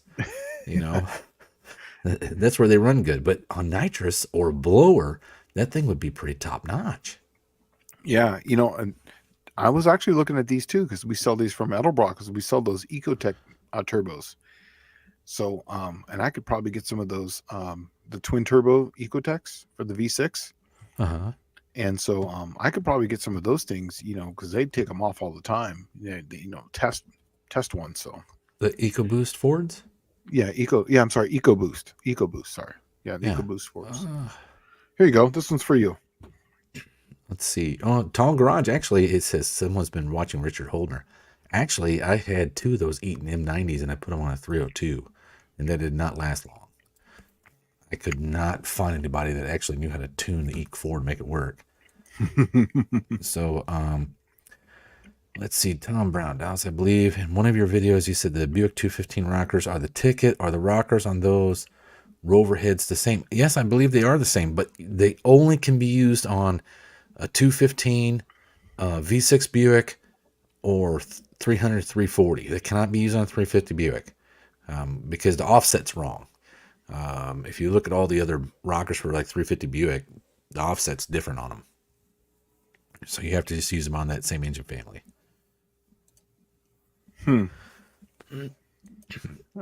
Well, Tall Garage, that Eaton M90, that used to be the cheapest ticket in like early 2000s because those Super Coupes were everywhere in the junkyard, and you could get they had an intercooler up front, and all the piping was ball and socket, just like you use for exhaust. So you would buy Exactly what it exhaust says. tubing. Huh? It says right here, supercharger, everything, cheap blower, shopping at your local rec yard. Yeah, Literally, those used to be the ticket. And there was a guy that I used to follow on, this was before forums and all that crap. I don't even know if it still exists. There was a website called www.toohighpsi.com. And this dude used to build this wild and crazy Ford stuff. And he took a 351 Windsor and put two of those Eaton M90s on it and was making like 30 pounds of boost on a 351 Windsor. And the car was running, it was a T-Bird like mine, but it was running like 980s or 970s, and he drove it to the track. What? And that was a ridiculous number for like 2004. Yeah. Man. Is that? Did you find it? Did you look that up? Yeah. Too High PSI. Is that even a website still? No, I was reading through the Supercharger everything cheap. So. Oh, what's that? Is that a video? It's on. I typed in Eaton. What was it? M90. Eaton M90, right? Yeah. And it comes up with Motor Trend, and it was an article on January 10th of 2021. It's all cheap blower shopping at your local You Wrench It place, and it shows all the video, like what it comes in. It says, Yeah, Buick. You can get the Buick version. yeah, they said the 94 through 07 GM cars, 89 through 95 Ford Thunderbird Super Coupes, and it tells you how much boost.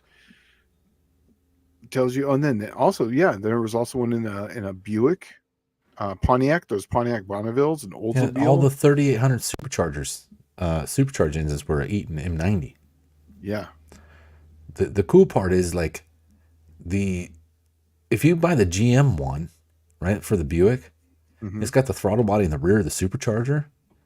But it would also probably be plug and play for a Holley EFI system. So it might be right up your alley, what you need. yeah, and then they're talking about there's another one for like a Prius. No, is this a Prius? It says, Prius. hold on. It's an Assen. It was a Previous, Toyota Previous, 94 to 97, and 88 through 89 Toyota MR2s, and it's an SC12, SC14 supercharger. And then there's another one down here too. The M112. That's what came on the Ford Lightnings. The Mazda Millennium S. So the 95 through 02 Mazda Millennium S, and it's called an IHI twin screw supercharger. That was another one. This is a whole article. I'm going to share this article with everyone here. This is a good one. There you go. Boom. Yeah, so that's everything right there. That's and what was the other place called? It was called www what? TooHighPSI.com. TOO, and all one word. PSI. Yeah, Too High PSI Performance. They still have a website. No, not performance. This guy was like, he was built. Well, it might be performance. I don't know. Too High PSI. It says toohighpsi.com, and then you click on it, and he's got an actual like. Does he have that Thunderbird with 2 superchargers on it? He had a 351 Windsor in his, and I did one on a 350 or on a 302 Ford fuel injected one. It looks like he's come quite a ways now. It looks like he's got a lot of billet stuff, makes a lot of rims. Yeah, you should check it out. He's got some cool stuff. He's got a spacer that goes in between an intake manifold that looks like it's got extra jets, so he can run extra jets. Oh yeah, injectors. That's him. Yeah. Yeah. Yeah, the Toyota version. Yeah. And in fact, in that little thing there, I said the Toyota version, you're not going to get much boost out of it. Yeah, they did say that one. But the Mazda Millennia, that's a boost potential is really high. The Toyota one said it was a low boost level, but the one to get was the Eaton one, and they actually had two monikers for it. The M62/M90 is what they're calling it. Well, you find the supercharged Thunderbird, you might not even be able to find them anymore. And they had the intercooler up front. So you just take the intercooler and you take the Eaton M90, and the tubing on the intercooler was ball and socket, just like your exhaust. So you just buy exhaust tubing that's 2.5 inch. And you plumb the whole thing to that intercooler. And it's like literally the easiest thing on the planet. That's awesome. But yeah, that was originally the supercharger that was offered in the very first root style blower supercharger kit for a 5-liter Mustang. It used to be called a different, I don't remember, but they had an article about it. I don't remember, 20 years ago. It was in Muscle Mustang Fast Forward or 5.0 magazine or something, where they used the brackets off of a later model truck. And the trucks had the alternators that bolted right to the bracket. Mm-hmm. Well, you use that bracket bolted to the Ford 302. And then all you do is you get a piece of plate aluminum and you drill that top pattern for the alternator right there. And you run the alternator on the opposite side, or like in the middle almost. But you could literally put one of those Eaton M90s with a piece of 1/2 inch plate aluminum and a stock bracket off of a Ford truck. Yeah. It was so simple. Awesome. Yeah. And then they had the 10 rib pulley. You just used the 10 rib pulley off of like a industrial truck, I think is what it was. But that's what's on that Eaton M90 was like a 10 rib pulley. So, Yeah. and they lined up. He says the T-Bird ones are like hen's teeth, from what I've seen. If you want a Buick one, even if it's packaged worse, they're everywhere in the yards. Yeah, there's actually a guy in one of my Slant 6 forums who does this. They put those on there and they actually run the carburetor into the back, like where the throttle body's at. Yeah, you could do that. Yeah, so the carburetor comes back and then it kind of comes at an angle, and then that thing sits right on top of where the intake manifold, so to speak. Right. Yeah, it's all discharges from the bottom. Yeah, It but sucks remember it's upside down on the Thunderbirds. oh, okay, Thunderbird yeah. discharges from the top. And Oh, then okay.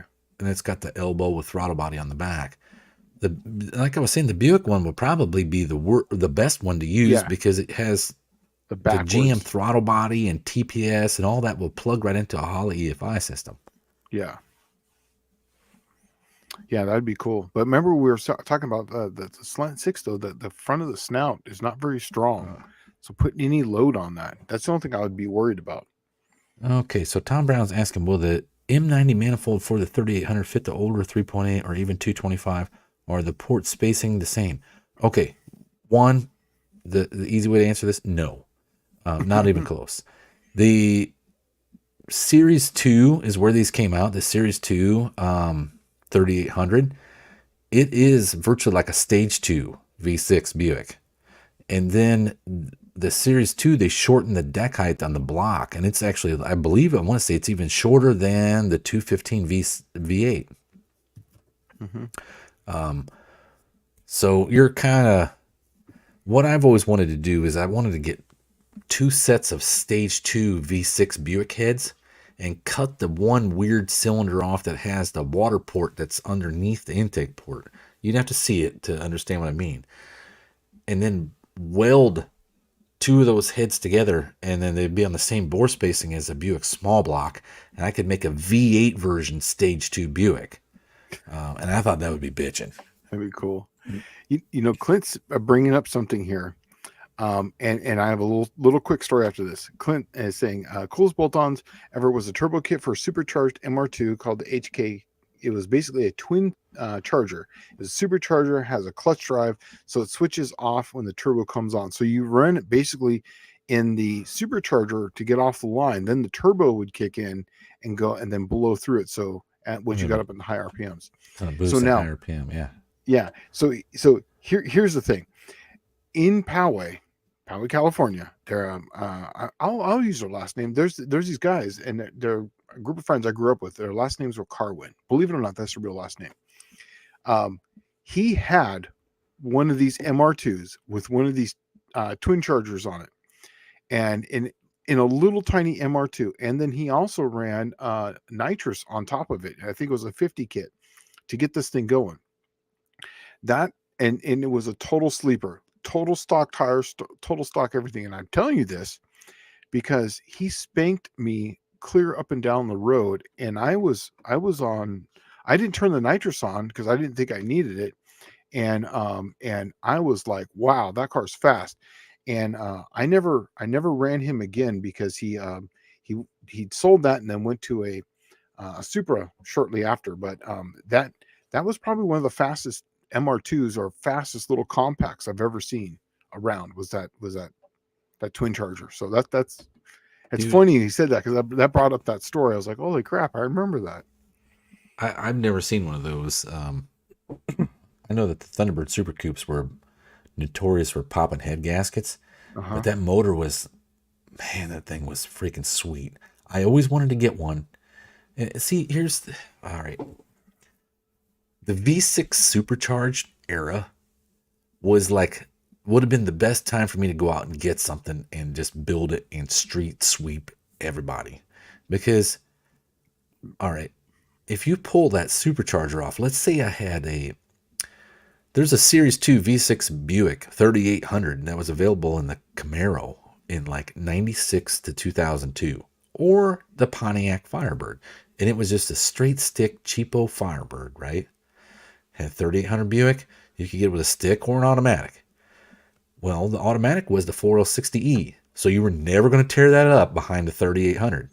Mm-hmm. My idea was this. You go get the supercharged computer out of like, let's say a Riviera or a Buick Ultra that has a 3800 supercharge in it. The computer is controlling a 4T60E transmission, 4T60E, which is the transverse version of the turbo or of the 4L60E, right? You plug it in, and that supercharged motor is just used. You need the map sensor off of the Buick Ultra or the Riviera or whatever you got it off of, because it's like a 3-bar map sensor.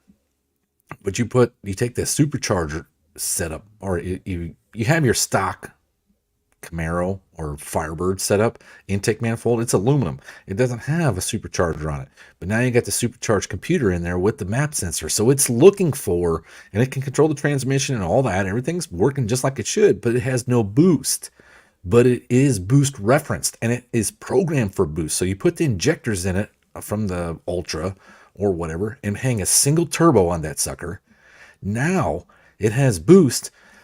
It knows how to play with it. It's already pre-programmed for boost. It has no idea if it's got a supercharger on it or not, right? It's just looking at boost reference based off the map sensor.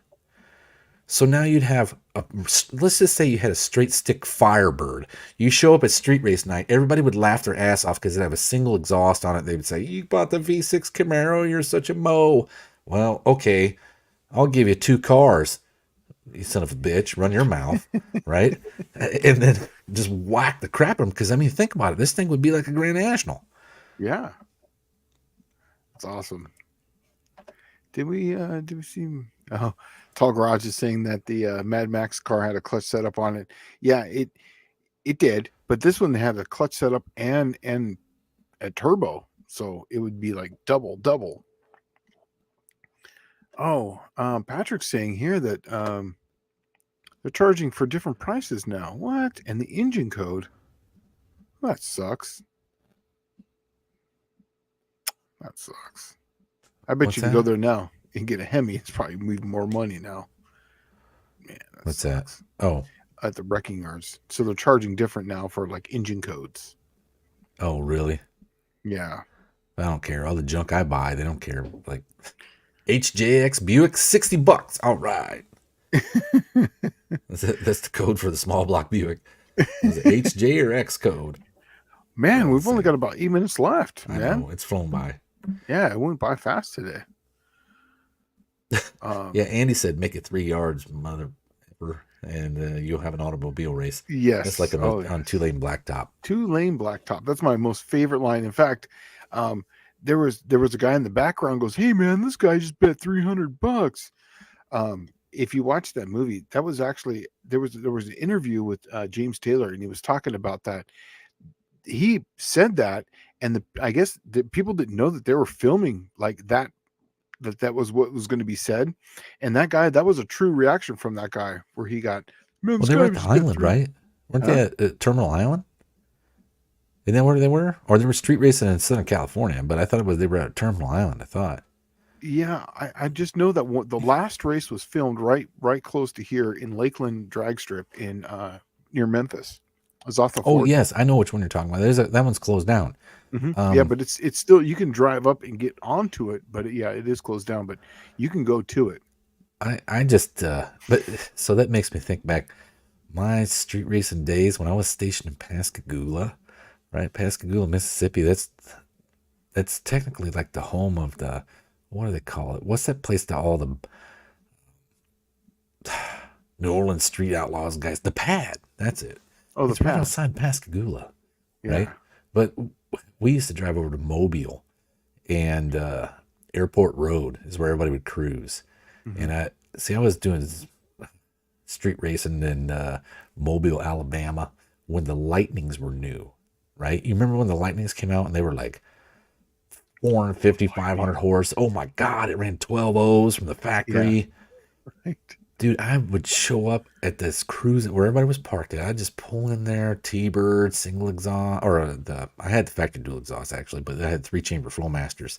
And then I had the Snowflake turbo coupe wheels on it. And I'd pull in there and the guys would be like, oh, that's a turbo 4-cylinder. Well, you'll have to beat me to find out, dude. And then I'd just talk crap to them, and I would literally clip them by a bumper. I would keep it tight. And the next guy would be like, hey, I got, a chip in mine, and I got it tuned up, and I got a bigger pulley or a smaller pulley or whatever it takes, and then you just keep clipping them all night long and just come home with like a pile of money, man. It was so great. I miss those days, man, because now you show up at the races now, and the cars are literally probably running 8 seconds to the quarter mile. Some of those cars. It's ridiculous. Oh, God. It's not fun anymore, but I remember those days of like, if you had a car that ran in the 11s and you knew how to drive it right, you could definitely make some money. Oh, you hurt feelings all night long. All night long. I remember the LS Vets. Oh my God, the Firebirds and Camaros. Like I said, the Trans Ams and the Camaro SSs that had the LS motors. I mean, they thought they were the king of the street, and here I was like Cobra motor on spray, and nobody expected anybody to be running around spraying a car, right? And it was like, what's this? Guys, suckers. Yeah. Well, because I had the same thing. I was spraying too, and they're like, they're like, what's this? And I'm, it's just, and these guys had like tons of coin in their car. I didn't have crap. In fact, my fender didn't match the car. I literally had rubber motor mounts on my car. Cause remember my wife drove this car, right? Right. This was their daily driver.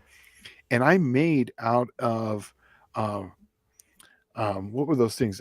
Shock, the shock tower rubber boots and a piece of all thread with a Heim joint. And I had it bolted through the K-member so that way it'd bolt to the head. So that was my torque strap. So I would unbolt it, and then the engine would be nice and movie so you could drive it around. And when we go out street racing, I would bolt that bolt through the head, and it was basically my torque strap. So when I would hit the nitrous, it would go straight. It was that was so much fun. Twisted Mopar Garage says 12-second car, win lots of money on the street, just had to hook it. Yes. In my case, that was never really a problem because the 302, once you put GT40 heads on it and a cam, it was so soggy on the bottom end, and I had an AOD, right? And the car had 355 gears. I'd just leave it all motor, get out of the hole, and once it's moving, spray the crap out of it, right? And you're just doing it just to get ahead of the other guy, right? And then you can just run on motor at that point once you get ahead of them. That's what I would do is I would literally launch. I had 391 gears, and I would run dirt track tires, the old takeoffs for the circle track guys, and they were the softies. And I would just roll up on the converter. It was like a 2,500 stalls what I had. And I would just launch, and then I would roll into it. And as soon as it started going and hooking, I would hit it, and I would be hitting it basically right when I would pull into second. I would hit that sucker, and then because first gear, whenever you're in a street race, a lot of people are kind of feathering and if they're catching traction. So there's going to be a car that's going to jump or not going to jump as far as getting out and getting traction. And I was like, man, I just got traction. That's all it was, because you hit a 250 kit. You gotta.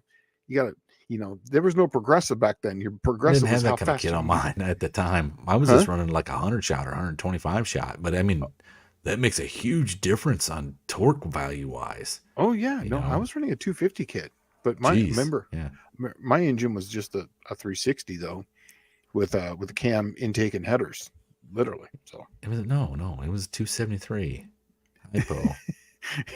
Solid lifters in it. Yeah, no. The people I was around were Mopar guys. They had a clue. They knew better. And they're like, yeah, I got a 340. I was like, I just got a truck 360. That's what I got. Mine was 331 with GT40P heads on it and Cobra intake, and I mean, it was a happy motor. Yeah, mine was a $79 takeout at Pick Your Part.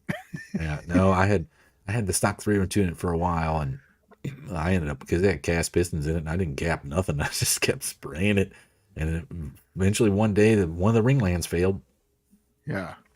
Well, anyways, guys, we're getting close to that time. Anything you wanted to plug? Anything you got coming up for the people who came in later? No, I'm just actually starting to get life back on track. I might be going to an adult job here soon. A real job? Yeah. And the HRA, I just kind of going to put on the back burner for a couple of years and get everything sorted out, and then get back after it. So sounds awesome. It won't be going forever. It's just I got to take care of life right now.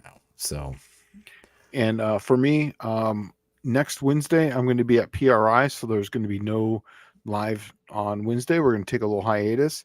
But I'll see if I can get up with John Wilburn on Friday night. I'm pretty sure he's going to be doing a live on that following Friday. But yeah, go to John Wilburn this coming Friday, 7 Central Time, and check him out. And he's always got something good going on there. And then on that Friday, next Friday, John, there it is right there. So that's where I'll be, is the Friday after. So that, I think that's what, the 7th. Is it the 7th? Oh, Danny Boyd's asking, are we doing live from PR? Not this year. No, not this year. No. Yeah, the whole group of us isn't going, and Yeah. I think everybody has all kinds of different plans. Yeah, this year we didn't have any. But Well, Shane has to go there. I'm gonna tell everybody. Shane has to go there and get recognized. Right now, he made a bell housing to put a small block Ford, 4L60E behind a small block Ford. Yeah, and it's like one of the top 20 new parts at PRI this year. Yeah, so possibly. I don't know. Might be recognized for an award there. Who knows? Our own Professor P. Right? Award-winning Professor P. Yeah, well, we'll see. Hey, it's just a bell housing, man. It was just, anyone could have done it, I guess. Let's see. But over there. I think Kevin's Rust. Yeah. But anyways, yeah. So John Wilburn, I'm going to come hang out with him on that following Friday, and then I'll talk about what I've seen. So Friday will be a long day for me because we're driving back that day, but I'll be there. So anyways, guys, that's about doing it for us this week. So thanks for coming out, hanging out with us, and you guys take it easy, and we'll see you guys 2 weeks. 2 weeks, or come back on John Wilburn's channel the following Friday. And I'm not sure what the date of that day is. Do you know off the top of your head? The 8th? The 8th. Is it the 8th? Yeah. I'm going to check real quick. It is the 8th. You're right. So the 8th, John Wilburn, I'll be there to tell you what I find. So, all right. Thanks for coming out. You guys take it easy. See you later. Have a good week.